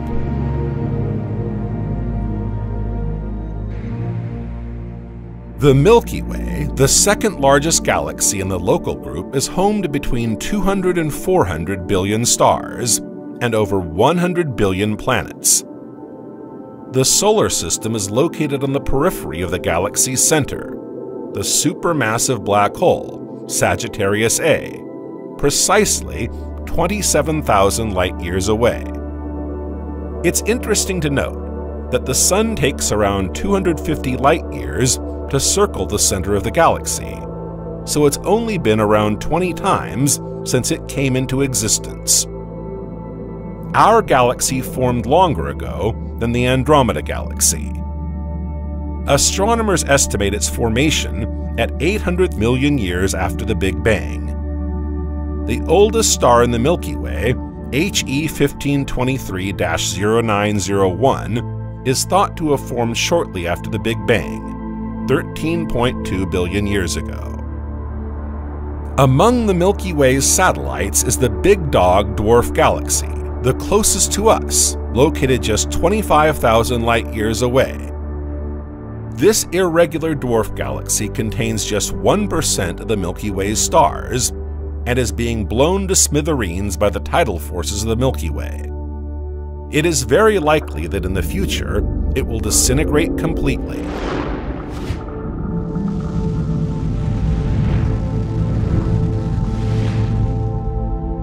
The closest group of galaxies to the local group is the Sculptor group or Sculptor filament.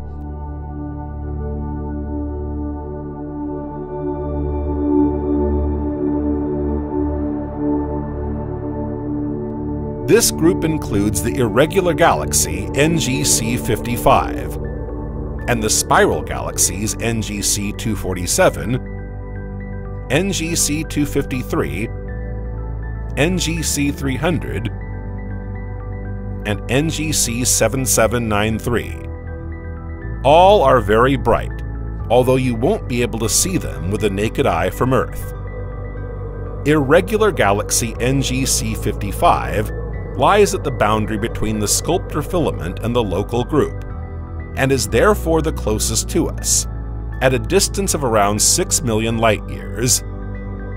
It contains many stars in formation. NGC 253 is the dominant galaxy in the Sculptor filament, being the largest and brightest. You may have already seen the image taken by ESO's VISTA telescope at the Paranal Observatory in Chile. This image is impressive for its sharpness and precision. It's probably the most detailed wide-field image ever made of the Sculptor's filament.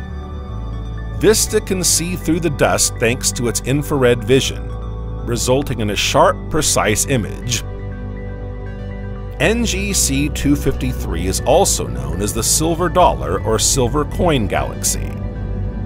It is an intermediate spiral galaxy located in the southern constellation of the Sculptor, around 11 million light-years from us. It was discovered by German-English astronomer Caroline Herschel in 1783 while searching for comets. From Earth, you can observe it with binoculars, as it's one of the brightest galaxies in the sky after our neighbor Andromeda. You can see it from the edge and make out its spiral arms and luminous core. NGC 253 is a good example of a starburst galaxy, i.e., a galaxy that is forming stars at a high rate. This process was probably triggered by numerous supernova explosions. In fact, you can see many bright clusters scattered around the galaxy. They're a kind of star nursery. You can see very young, hot stars that have just ignited, baby stars as it were. In the famous photo of NGC 253, we can clearly see that the radiation from these newly formed stars makes the surrounding clouds of ionized hydrogen glow. NGC 247 is also part of the Sculptor group. It is a faintly barred intermediate spiral galaxy in the Whale constellation. It was discovered by the German-British astronomer William Herschel in 1784, the brother of Caroline Herschel, who discovered the Sculptor galaxy. This galaxy is relatively unknown, as it is rather difficult to observe and photograph. A large instrument would be needed to obtain an image with enough contrast to clearly distinguish the galaxy. NGC 7793 is also a spiral galaxy in the Sculptor filament and the Sculptor constellation. It is one of the brightest galaxies in the group. Studies carried out by the Chandra Space Telescope have shown that this galaxy contains 22 X-ray sources, the majority of which are located in the Eastern Hemisphere. This may be explained by interaction with a nearby galaxy in the past.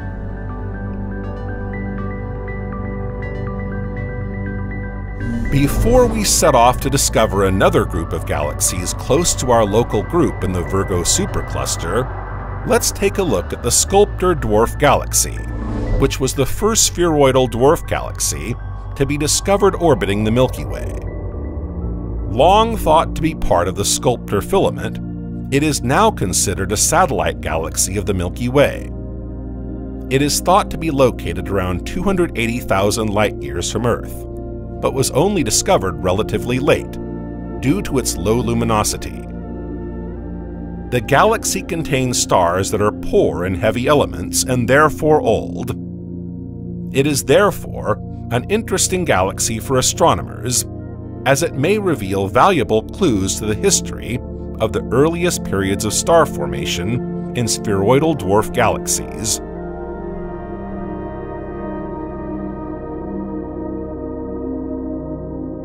We will now explore the IC 342 Maphei group, another group of galaxies close to the local group. Like our galaxy group, it is organized around two substructures made up of massive galaxies, IC 342, and the pair formed by the two galaxies, Maphei 1 and Maphei 2.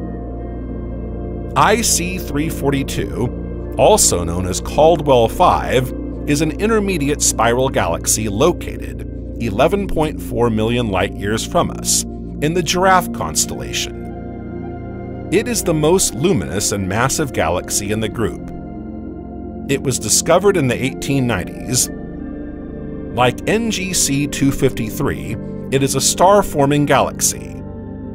The IC 342 subgroup includes 9 known satellite galaxies, including NG 1560, the Giraffe A galaxy, also known as Camelopardalis A or Cam-A, and the Giraffe B galaxy, also known as Camelopardalis B or Cam-B.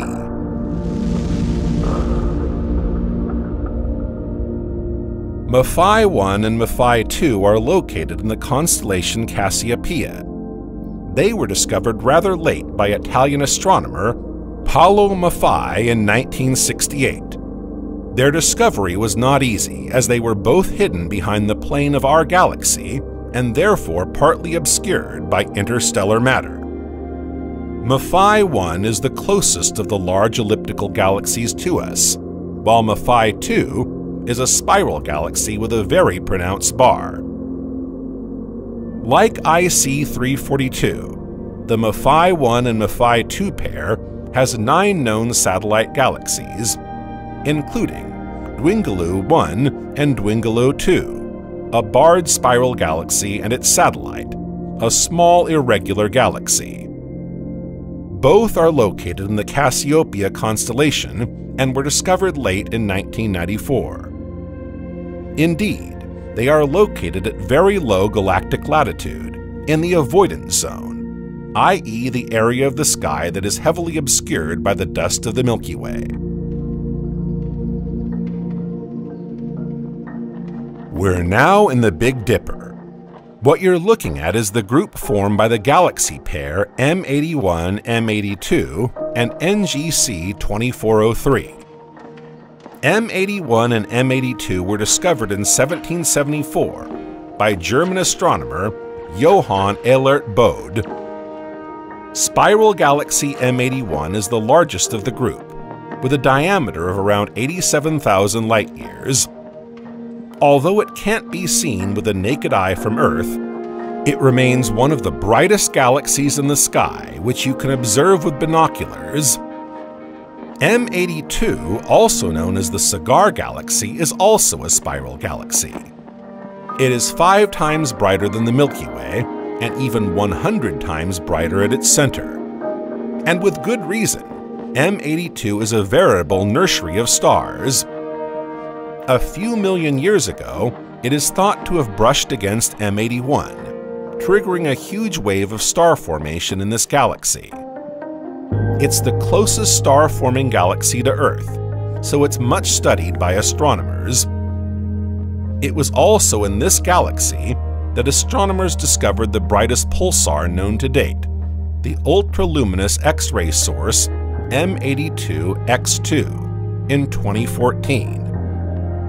M82X2 is located 12 million light-years from Earth and emits an energy equivalent to 10 million times that of the Sun. M81 and M82 are in close gravitational interaction with NGC 3077, causing the formation of atomic hydrogen filaments between these galaxies. NGC 2403 is the second most important galaxy in the M81 group. It is an intermediate spiral galaxy discovered in 1788. Half the size of the Milky Way, it is home to numerous star-forming nebulae. You can clearly see its spiral arms, as well as small spots resembling star clusters. This was the first galaxy outside our local group in which a Cepheid was discovered. Cepheids are giant variable stars, or yellow supergiants, 4 to 15 times more massive than the Sun, and 100 to 30,000 times more luminous. 2 supernovas 16 times more luminous than average were also detected in this galaxy in late 2004. At that time, the galaxy's luminosity was more than 500 million times that of the Sun.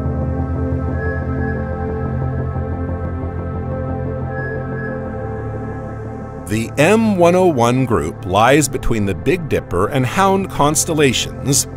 It is centered on the galaxy M101, the closest of the giant spiral galaxies, and contains at least 80 galaxies.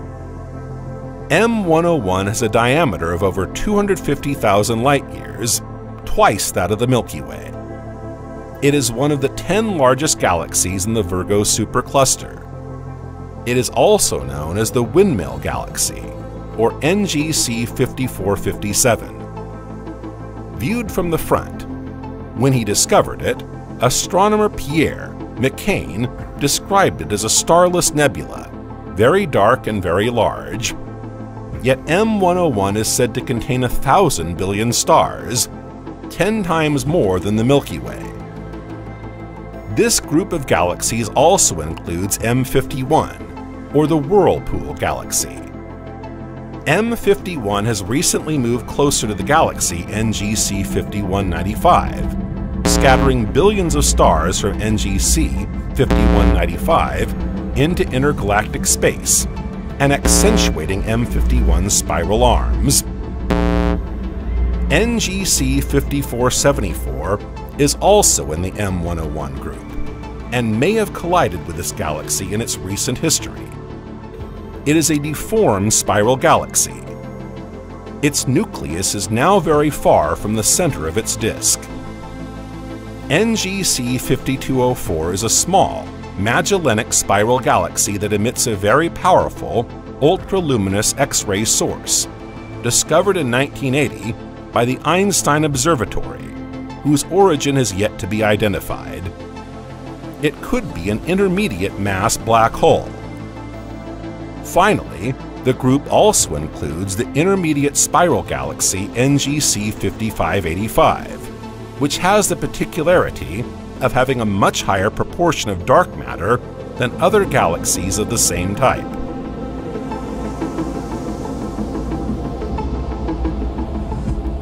We're now in the Centaur constellation. In front of you is the lenticular galaxy Centaurus A, or NGC 5128.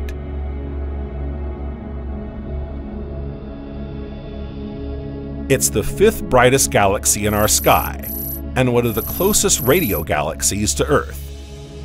As a reminder, a radio galaxy is one in which most of the energy emitted comes from radio waves, rather than the usual components of a galaxy, such as stars, dust, or interstellar gas. Astronomers are therefore carefully studying its active galactic nucleus. In radio waves, Centaurus A extends over 20 times the apparent diameter of the Moon. Observations of this galaxy suggest that it swallowed a spiral galaxy around 500 million years ago, which would explain its intense radio emissions. Centaurus A's appearance is so strange that it wasn't until 1952 that it was classified as a galaxy. Seen from Earth, it resembles a lenticular or elliptical galaxy with a band of dust superimposed. Again, this strange morphology can be explained by the merging of two smaller galaxies in the past. While the bulge of the galaxy contains mainly old red stars, the disk contains over 100 star-forming regions. The Centaurus A galaxy forms a galactic group with the two spiral galaxies, M83 and NGC 4945. M83 is located in the Hydra constellation and is often nicknamed the Southern Windmill Galaxy for its resemblance to M101. At its heart lies a star-forming outburst region, which is disrupted by a supermassive black hole that ingests huge quantities of matter while expelling matter and energy outwards. This is the galaxy that gave its name to the French electronic music group M83. As for NGC 4945, it's a barred spiral galaxy in the constellation Centauri that resembles the Milky Way. There are a few differences, however, which observations have revealed despite the galaxy being viewed from the edge. Its center is much brighter than that of the Milky Way, and it is believed to house a supermassive black hole that also ejects energy into space, while devouring huge quantities of matter. It has a highly active nucleus, meaning that its central bulge emits more energy than quieter galaxies. It is therefore classified as a Seyfert galaxy.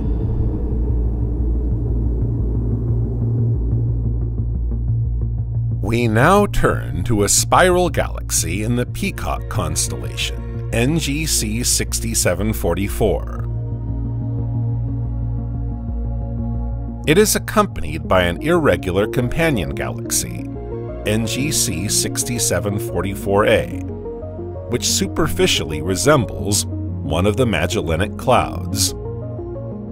Located 30 million light-years from us, NGC 6744 is considered to be a look-alike of our own Milky Way, although its diameter is twice that of our galaxy. It is one of the largest and closest spiral galaxies to Earth. Its apparent size in the sky is 2/3 the size of the full moon. Like the Milky Way, NGC 6744 has a dense, elongated central nucleus, a disk of dust, and spiral arms. Astronomers have identified at least 6 galaxies that belong to the same group as NGC 6744.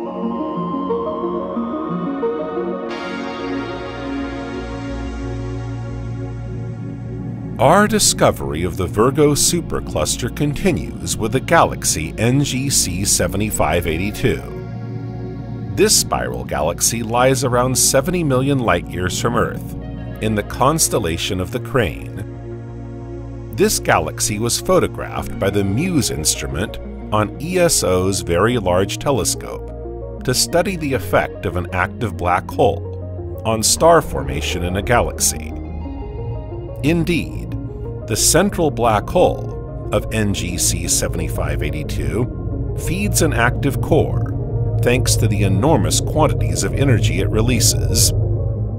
The study of NGC 7582 shows that a structure surrounds the central supermassive black hole, diverting the flow of energy from the active core in the form of powerful winds to protect the rest of the galaxy. NGC 7582 is considered a variable active galaxy. In 1998, a sudden and unusual change in its optical emission line spectrum was observed for several months. Among the hypotheses put forward to explain this variation, astronomers considered the capture of a star by the supermassive black hole. Today, however, it is thought to be molecular material orbiting the active center, periodically occulting it, which gives rise to these variations. NGC 7582 is also thought to be a star-forming galaxy, with one strong burst occurring 6 million years ago and another 1 billion years ago. NGC 7582 is part of the Crane Quartet with 3 other galaxies, NGC 7599, NGC 7590, and NGC 7552.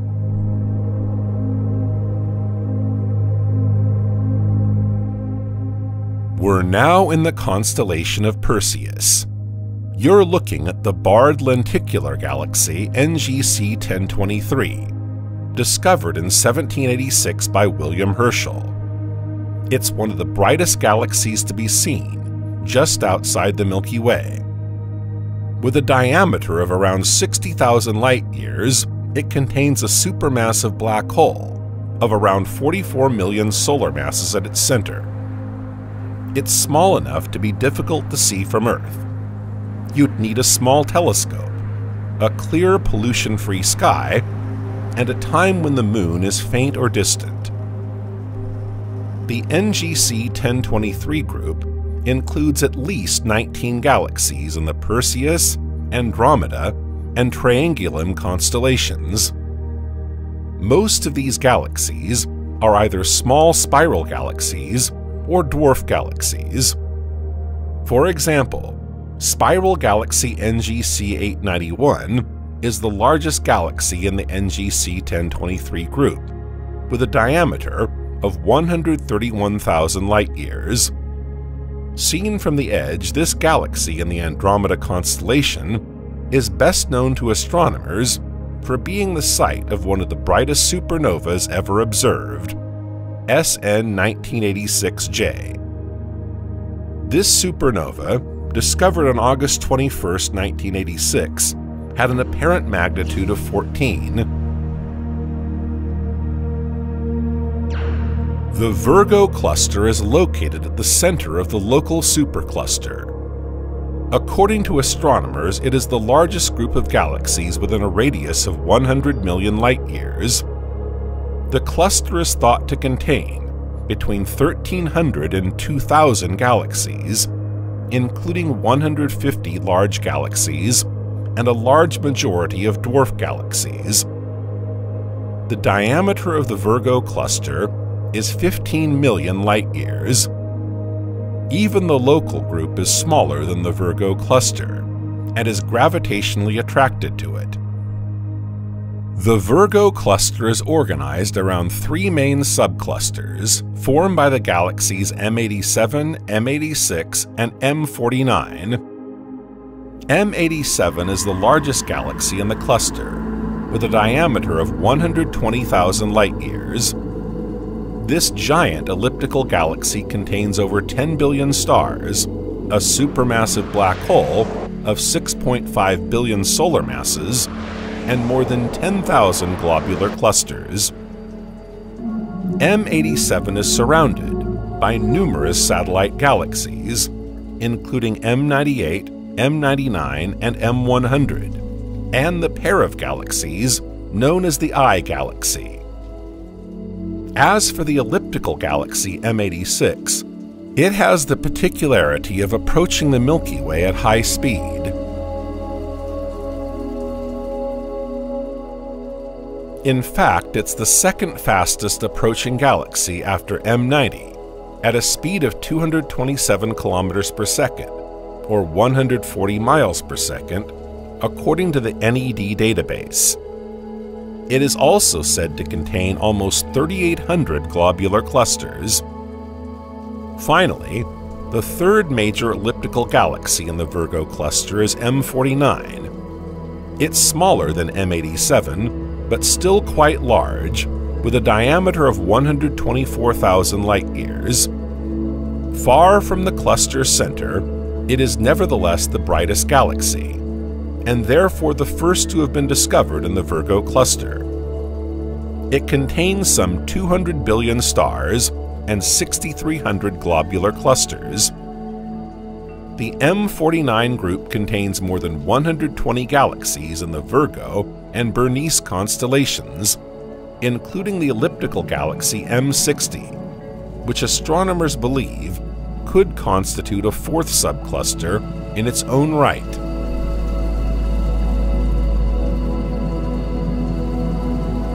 In the Big Dipper constellation on the flank of the Virgo cluster, we find a group of galaxies known as the Big Dipper cluster or Big Dipper group.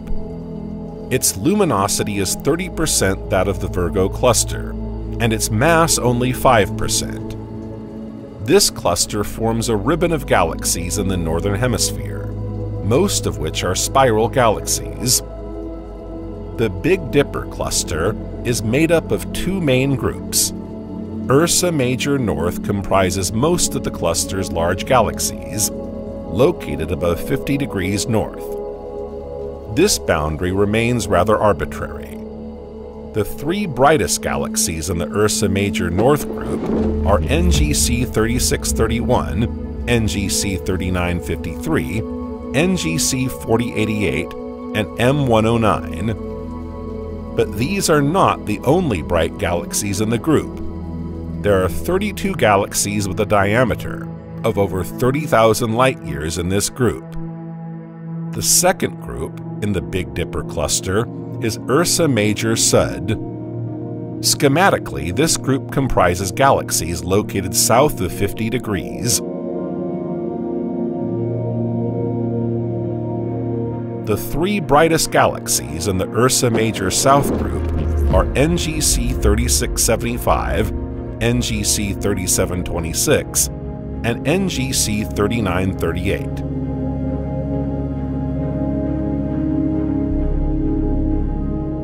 The Virgo II groups are long filaments of galaxies stretching southwards from the edge of the Virgo cluster. In fact, they are a kind of extension of this gigantic cluster of galaxies. The Virgo II group begins at the level of the M61 and NGC 4753 groups, which form the southern edge of the Virgo cluster. The filament then passes through NGC 4697 and NGC 4699. It ends 30 million light-years further on, with a group of galaxies centered on NGC 5084, a huge lenticular galaxy seen from the edge. M61 is one of the most remarkable galaxies in this long filament of galaxies. Located on the southern edge of the Virgo cluster, this spiral galaxy seen from the front was discovered by Italian astronomer Barnaba Oriani in 1779 and observed on the same day by Messier, who initially mistook it for a comet. It is also one of the largest galaxies in the Virgo cluster. It is also a star-forming galaxy. 8 supernovae have been discovered in this galaxy to date, the latest in May 2020. The M61 group comprises at least 32 galaxies. NGC 5084 is another remarkable galaxy in the Virgo II groups. With a diameter of between 250 and 300 million light-years, this lenticular galaxy is gigantic. In fact, it's one of the most massive galaxies in the Virgo supercluster. Its mass is more than 10 times that of our own Milky Way galaxy.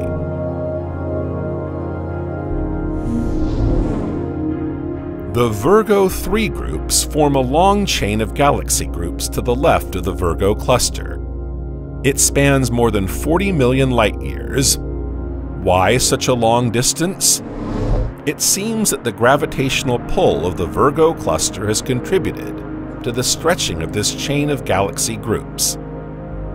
Astronomers have estimated that the Virgo 3 cluster comprises 8 galaxy groups and 13 galaxies outside these groups. Among the galaxies in the Virgo 3 groups is the spiral galaxy NGC 5248, which is one of the brightest in its region, and the brightest in a small group of galaxies. It has a special feature that has been observed by the Hubble Space Telescope. Around its nucleus are not one, but 2 star-forming disks. NGC 5364 is a spiral galaxy with very long spiral arms. This feature allows it to be classified as a grand-style spiral galaxy, a title deserved by only a tenth of spiral galaxies. This galaxy is beautiful to look at, even if its spiral arms are slightly asymmetrical and distorted, certainly due to interactions with a nearby neighboring galaxy.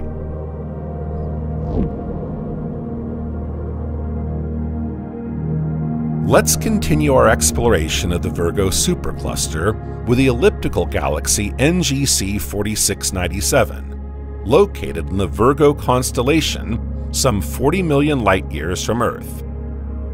NGC 4697 is an active galaxy with a faint core. According to a 2008 study, it contains a supermassive black hole of around 170 million solar masses.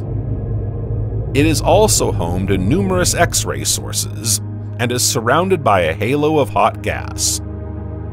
These characteristics suggest that this galaxy has had a turbulent past, with supernovae, black holes, and neutron stars belonging to binary star systems, all of which could be the origin of X-ray sources. In fact, a large number of X-ray binaries have been discovered in the galaxy's globular clusters. What's more, since black holes and neutron stars are the final stages in the life of a massive star, astronomers believe that this galaxy was home to many massive stars in the past.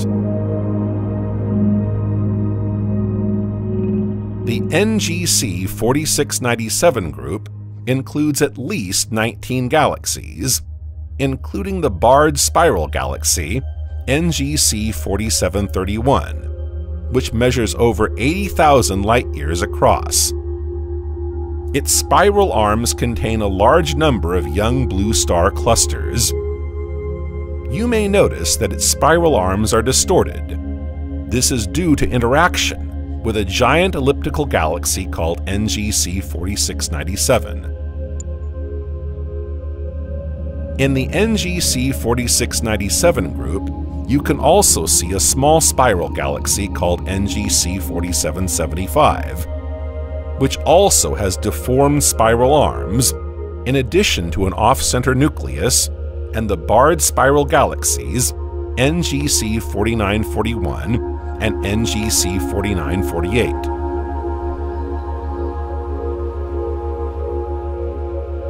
In the Hound Dog constellation, you can see a vast spiral galaxy whose nucleus is surrounded by a star-forming disk. This is NGC 5033. This magnificent galaxy would have a perfect shape if it hadn't crossed paths with another galaxy during its history, slightly distorting its spiral arms. Its active Seyfert-type galactic nucleus is particularly bright, and is certainly home to a supermassive black hole that absorbs large quantities of matter. The brightness would then be due to the hot gas in the black hole's environment. Observations of this galaxy have shown that the location of the active core does not correspond with the galaxy's kinematic center, i.e. the point around which the galaxy's stars revolve. This would mean that the galaxy has certainly undergone a merger. This shift is certainly the primary cause of the core's brightness. Indeed, the shift between the nucleus and the kinematic center can destabilize the rotation of the gas at the galaxy's center, causing the gas to fall into the nucleus. The gas is then compressed by the enormous gravitational forces of the core center and becomes hot. NGC 5033 forms a pair with another galaxy called NGC 5005, but they are not close enough together for gravitational interaction to cause tidal forces and distort the galaxies. The gravitational interaction between these two galaxies remains fairly weak. In any case, we know that NGC 5033 is part of the NGC 5005 group, along with other galaxies. Astronomers disagree on the number of galaxies in this group, but there could be between 4 and 16 members.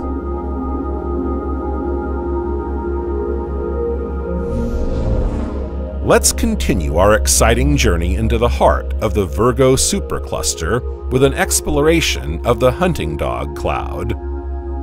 Also known as the Dogs 1 group, the Canes 1 group, or the M94 group. This cluster of galaxies spans the constellations of the Hounds and Bernice's Hare. It doesn't contain many noteworthy galaxies, so it's only very recently that we've been able to distinguish this group from the many other background galaxies in this region of the sky. In fact, it contains mostly medium-sized dwarf galaxies, ranging from 5 to 25,000 light-years in diameter. The largest galaxy in the Canes 1 group is the spiral galaxy NGC 4244, with a diameter of 65,000 light-years. This galaxy is seen from the side. Spiral galaxy NGC 4395 is a good example of a Seyfert galaxy, with a very bright core and faint spiral arms. However, it remains very faint and therefore difficult to observe. In the Dog 1 group, you'll also be able to observe NGC 4214, a small, irregular, hydrogen-rich star-forming galaxy of interest to astronomers because it contains stars in various stages of formation. Observations of this galaxy have shown complex patterns of glowing hydrogen formed during the star birth process, but also clusters of much older red supergiant stars.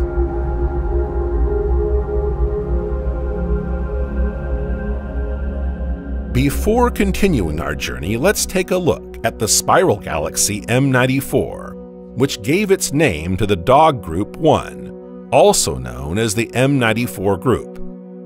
It lies at the far end of the cluster and has a diameter of 30,000 light-years. It's a star-forming galaxy that's magnificent to observe. Yes, not only is it seen from the front, but it also boasts a beautiful ring of bright blue stars and well-defined spiral arms. In any case, astronomers haven't yet tired of observing it, and are currently trying to unravel the mysteries of its starry outbursts. The Hunting Dogs Cloud should not be confused with the Dogs 2 or Canes 2 group, which lies behind it. Also in the Hounds constellation, this galaxy cluster contains a remarkable galaxy, M106. Discovered by Pierre McCain in 1781, it wasn't added to Messier's catalog until 1947. And yet, this galaxy is particularly large and bright. It is 130,000 light-years across, larger than our own Milky Way. Its morphology is unusual. 2 spiral arms are clearly visible, detached from the rest of the galaxy, which is not very bright. The most precise images of this galaxy show that it may actually have 4 spiral arms. It is not known, however, whether these 2 additional arms are made up of stars or simply gas. In the same images, impressive jets of matter can be seen on either side of the nucleus, indicating that M106 is a Seyfert galaxy with an active nucleus and that it contains a particularly active supermassive black hole at its center. The galaxy NGC 4217, often presented as a companion galaxy to M106, appears smaller but is in fact of equivalent dimensions. It's simply not as close to us as M106. However, it's not certain that it's really a companion to M106, or even that it belongs to the Canes 2 group, as some measurements estimate it to be 60 million light-years away from us, further from M106 than it is from the Milky Way.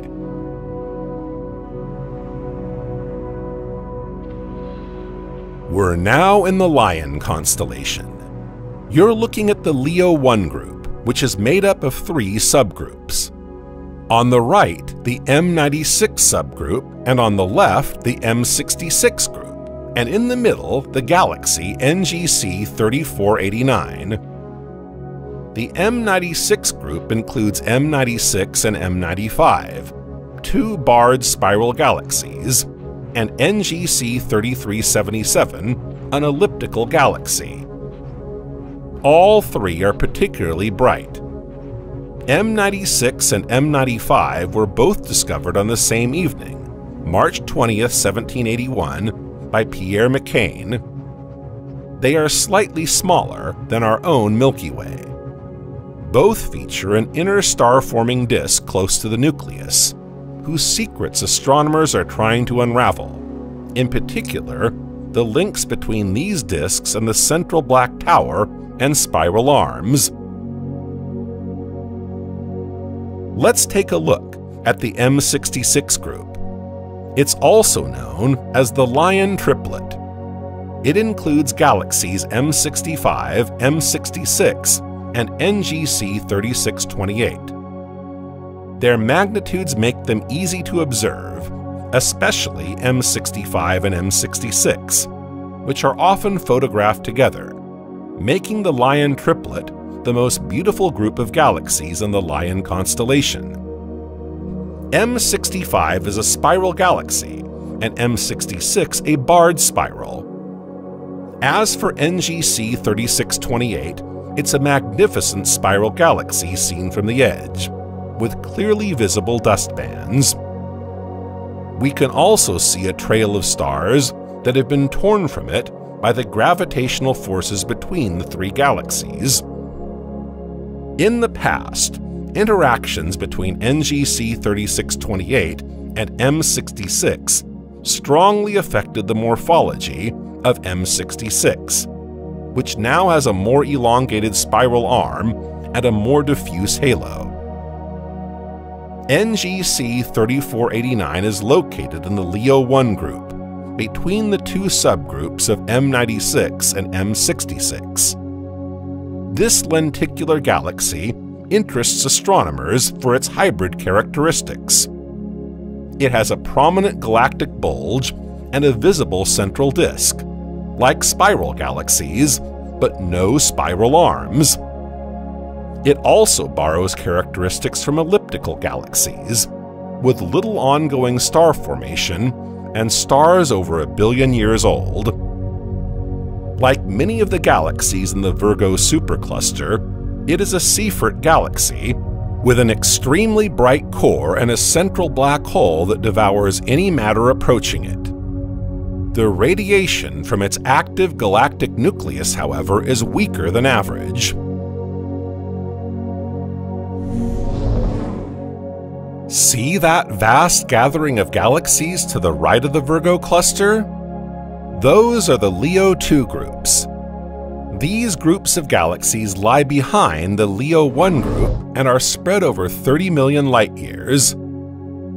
The elliptical galaxy, NGC 3607, is the brightest in the Leo 2 group. Among the other brightest galaxies in this area of the sky, you'll also find NGC 3169, a highly distorted spiral galaxy. It can be seen in the Sextant constellation, just below the star Regulus in the Leo constellation. Gravitational interaction with its neighboring galaxy NGC 3166 has taken its toll on its magnificent spiral shape, and it now looks as if it's completely disintegrating. Astronomers wouldn't be surprised if the two galaxies were to merge. In Leo Groups 2, you can also observe a curiously shaped spiral galaxy, NGC 3187. It features very open spiral arms. As for spiral galaxy NGC 3227, it's glued to dwarf elliptical galaxy NGC 3226. Both are among the 338 galaxies listed in Halton Arp's Atlas of Peculiar Galaxies under the name ARP 94. According to American astronomer Halton Arp, they are a good example of a spiral galaxy with an elliptical companion. However, there is nothing to suggest that they are in fact interacting gravitationally, especially as the distance between them remains relatively large, at around 9 million light-years.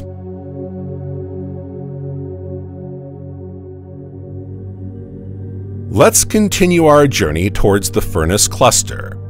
But before we do, let's take a look at a remarkable galaxy called NGC 2997. This grand-style spiral galaxy is located in the constellation of the Pneumatic Machine, a constellation you may not have heard of often since it's located in the southern hemisphere and is relatively faint.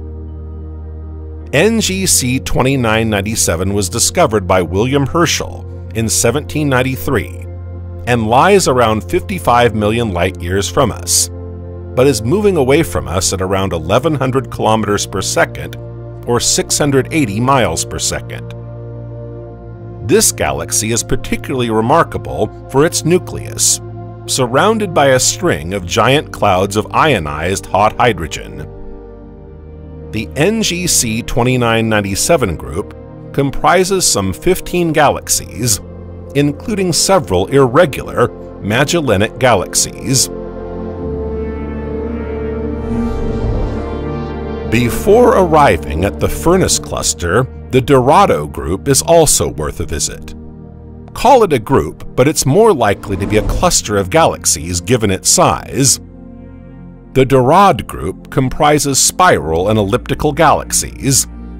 It is organized around two interacting galaxies, the elliptical galaxy NGC 1549 and the lenticular galaxy NGC 1553. These are the two brightest galaxies after the spiral galaxy NGC 1566, considered the dominant galaxy in this group. NGC 1566 and NGC 1553 are disk galaxies, which is the dominant galaxy type in the Dorado group. Astronomers therefore consider this group to be even richer than the local group. We're now looking at the Furnace Cluster, the only other cluster within 100 million light-years of us that's almost as rich as the Virgo cluster, though still a little smaller.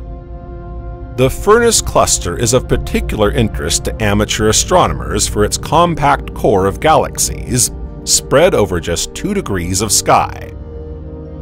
The two dominant galaxies in the Furnace Cluster are NGC 1316 and NGC 1365. They're bigger than any galaxy in the Virgo cluster. NGC 1316 is a massive lenticular galaxy, which according to observations absorbed a spiral galaxy around 3 billion years ago. This was probably not the only galaxy to be cannibalized by NGC 1316. Not far from this galaxy is a spiral galaxy called NGC 1317, which could suffer the same fate. NGC 1316 is also a powerful radio source, known to radio astronomers as Fornax A. It is the most important source of radio waves in the constellation Furnace, and the fourth most intense radio source in the sky. These radio waves come from falling matter inside the supermassive black hole at the center of the galaxy, probably fueled by interactions with other galaxies. NGC 1365 is the best-known galaxy in the Furnace cluster. It is a magnificent barred spiral galaxy of great style. Discovered in 1826 by Scottish astronomer James Dunlop, it lies in the southern constellation of Furnace and is studied by numerous telescopes. Its bluish color is due to a very high rate of star formation. This can be explained by the presence of a bar that connects the two spiral arms and compresses the gas present in the galaxy, triggering the birth of multiple stars.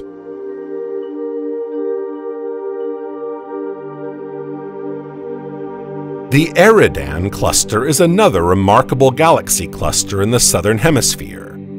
It is sometimes referred to as the Furnace 2 cluster. This is because it is very close to the Furnace cluster at a distance of around 20 million light-years. The Eridan cluster is further away than the Furnace cluster, at around 75 million light-years. These two clusters and their surrounding galaxies are sometimes referred to as the Furnace or Deep South superclusters. The Eridan cluster contains around 200 galaxies. Its galaxies are scattered over a larger area than in the Furnace cluster, so it is less impressive than its neighbor.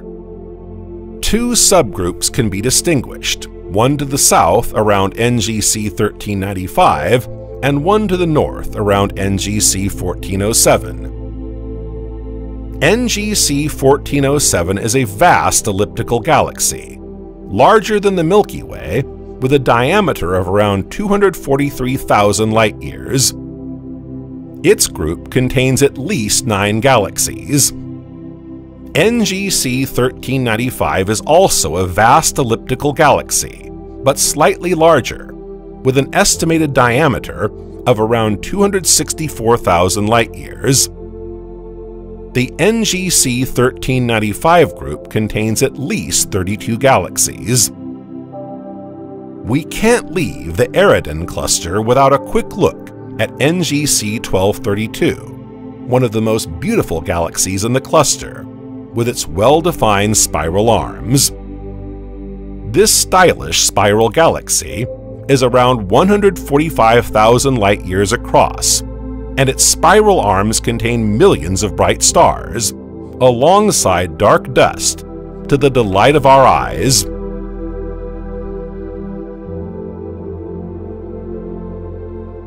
We've taken a tour of the Virgo supercluster. This trip will have given you a glimpse of all the types of galaxies that exist in the observable universe, with near-perfect spiral galaxies, and spiral galaxies distorted by the movements of the universe, giant galaxies and dwarf galaxies, active galaxies, and galaxies where no stars are forming anymore. But you should know that the Virgo supercluster won't remain frozen like this for long. The universe may be moving slowly, but it's moving all the same. The Virgo supercluster itself is constantly changing. It is attracted by the Great Attractor, a gravitational anomaly located near the Ruler cluster. But what exactly is the Great Attractor? The discovery of the Great Attractor dates back to 1977. American astronomer Vera Rubin and her colleagues at the Washington Institute discovered that the Milky Way was moving faster than the expansion of the universe. The astronomers hypothesized that there was a force with a gravitational effect on the Milky Way, without knowing exactly what it was. A team of 7 researchers from the Cambridge Institute of Astronomy and the Washington Institute of Astronomy was formed to investigate the question. For the record, this team was nicknamed the Seven Samurai. To unravel the mystery of this unidentified gravitational force, the researchers measured the proper velocity of a large number of galaxies in order to determine in which direction the Milky Way and the local group were moving. 400 elliptical galaxies in the Centauri region were studied over a 5-year period. In 1986, the researchers from this small team discovered that the local group as well as the Virgo supercluster were moving at a speed of around 625 kilometers per second, or 390 miles per second, towards a point they dubbed the Great Attractor. This point lies beyond the Hydra Centaur supercluster, in the direction of the Southern Cross, some 150 million light-years away. Scientists have calculated that the gravitational force of this mysterious attractor is equivalent to that of a supercluster, over 10,000 times the Milky Way. And yet, no visible mass has been identified. Here's a spine-chilling anecdote. Foucault's pendulum in the Pantheon in Paris points in the same direction, but no one knows why. An even more mysterious fact. In the region of the Great Attractor, the natural speed of galaxies is that of the expansion of the universe. And once past this fictitious point, galaxies have a speed slower than that of the universe's expansion, and some even show a blue shift. But the presence of the Great Attractor alone cannot explain these speed variations. In fact, other researchers have measured the radial velocities of galaxies in the Perseus and Pisces clusters, which are located further from the Great Attractor than the Milky Way. And it appears that they are drawn faster towards the Great Attractor than our galaxy or even the Centaurus or Hydra clusters located closer to this fictitious point. Researchers have put forward all kinds of hypotheses, including the presence of another Great Attractor or the imprecision of radial velocity measurements due to the uncertainty linked to galaxy luminosity. In 2016, after 30 years of research, researchers identified the existence of large extragalactic structures that could explain the gravitational attraction of galaxies towards the Great Attractor, without, however, completely solving the mystery.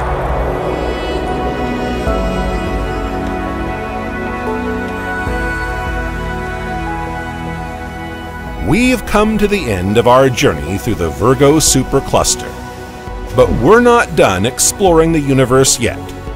The Virgo supercluster is part of a larger whole called Laniakea, and Laniakea itself is just one of the 6 million superclusters that exist in the observable universe.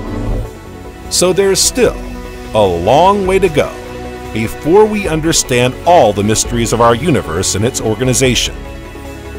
In the meantime, we can marvel at the beauty of galaxies and stars, and the way they are arranged in the sky, whether by chance or not.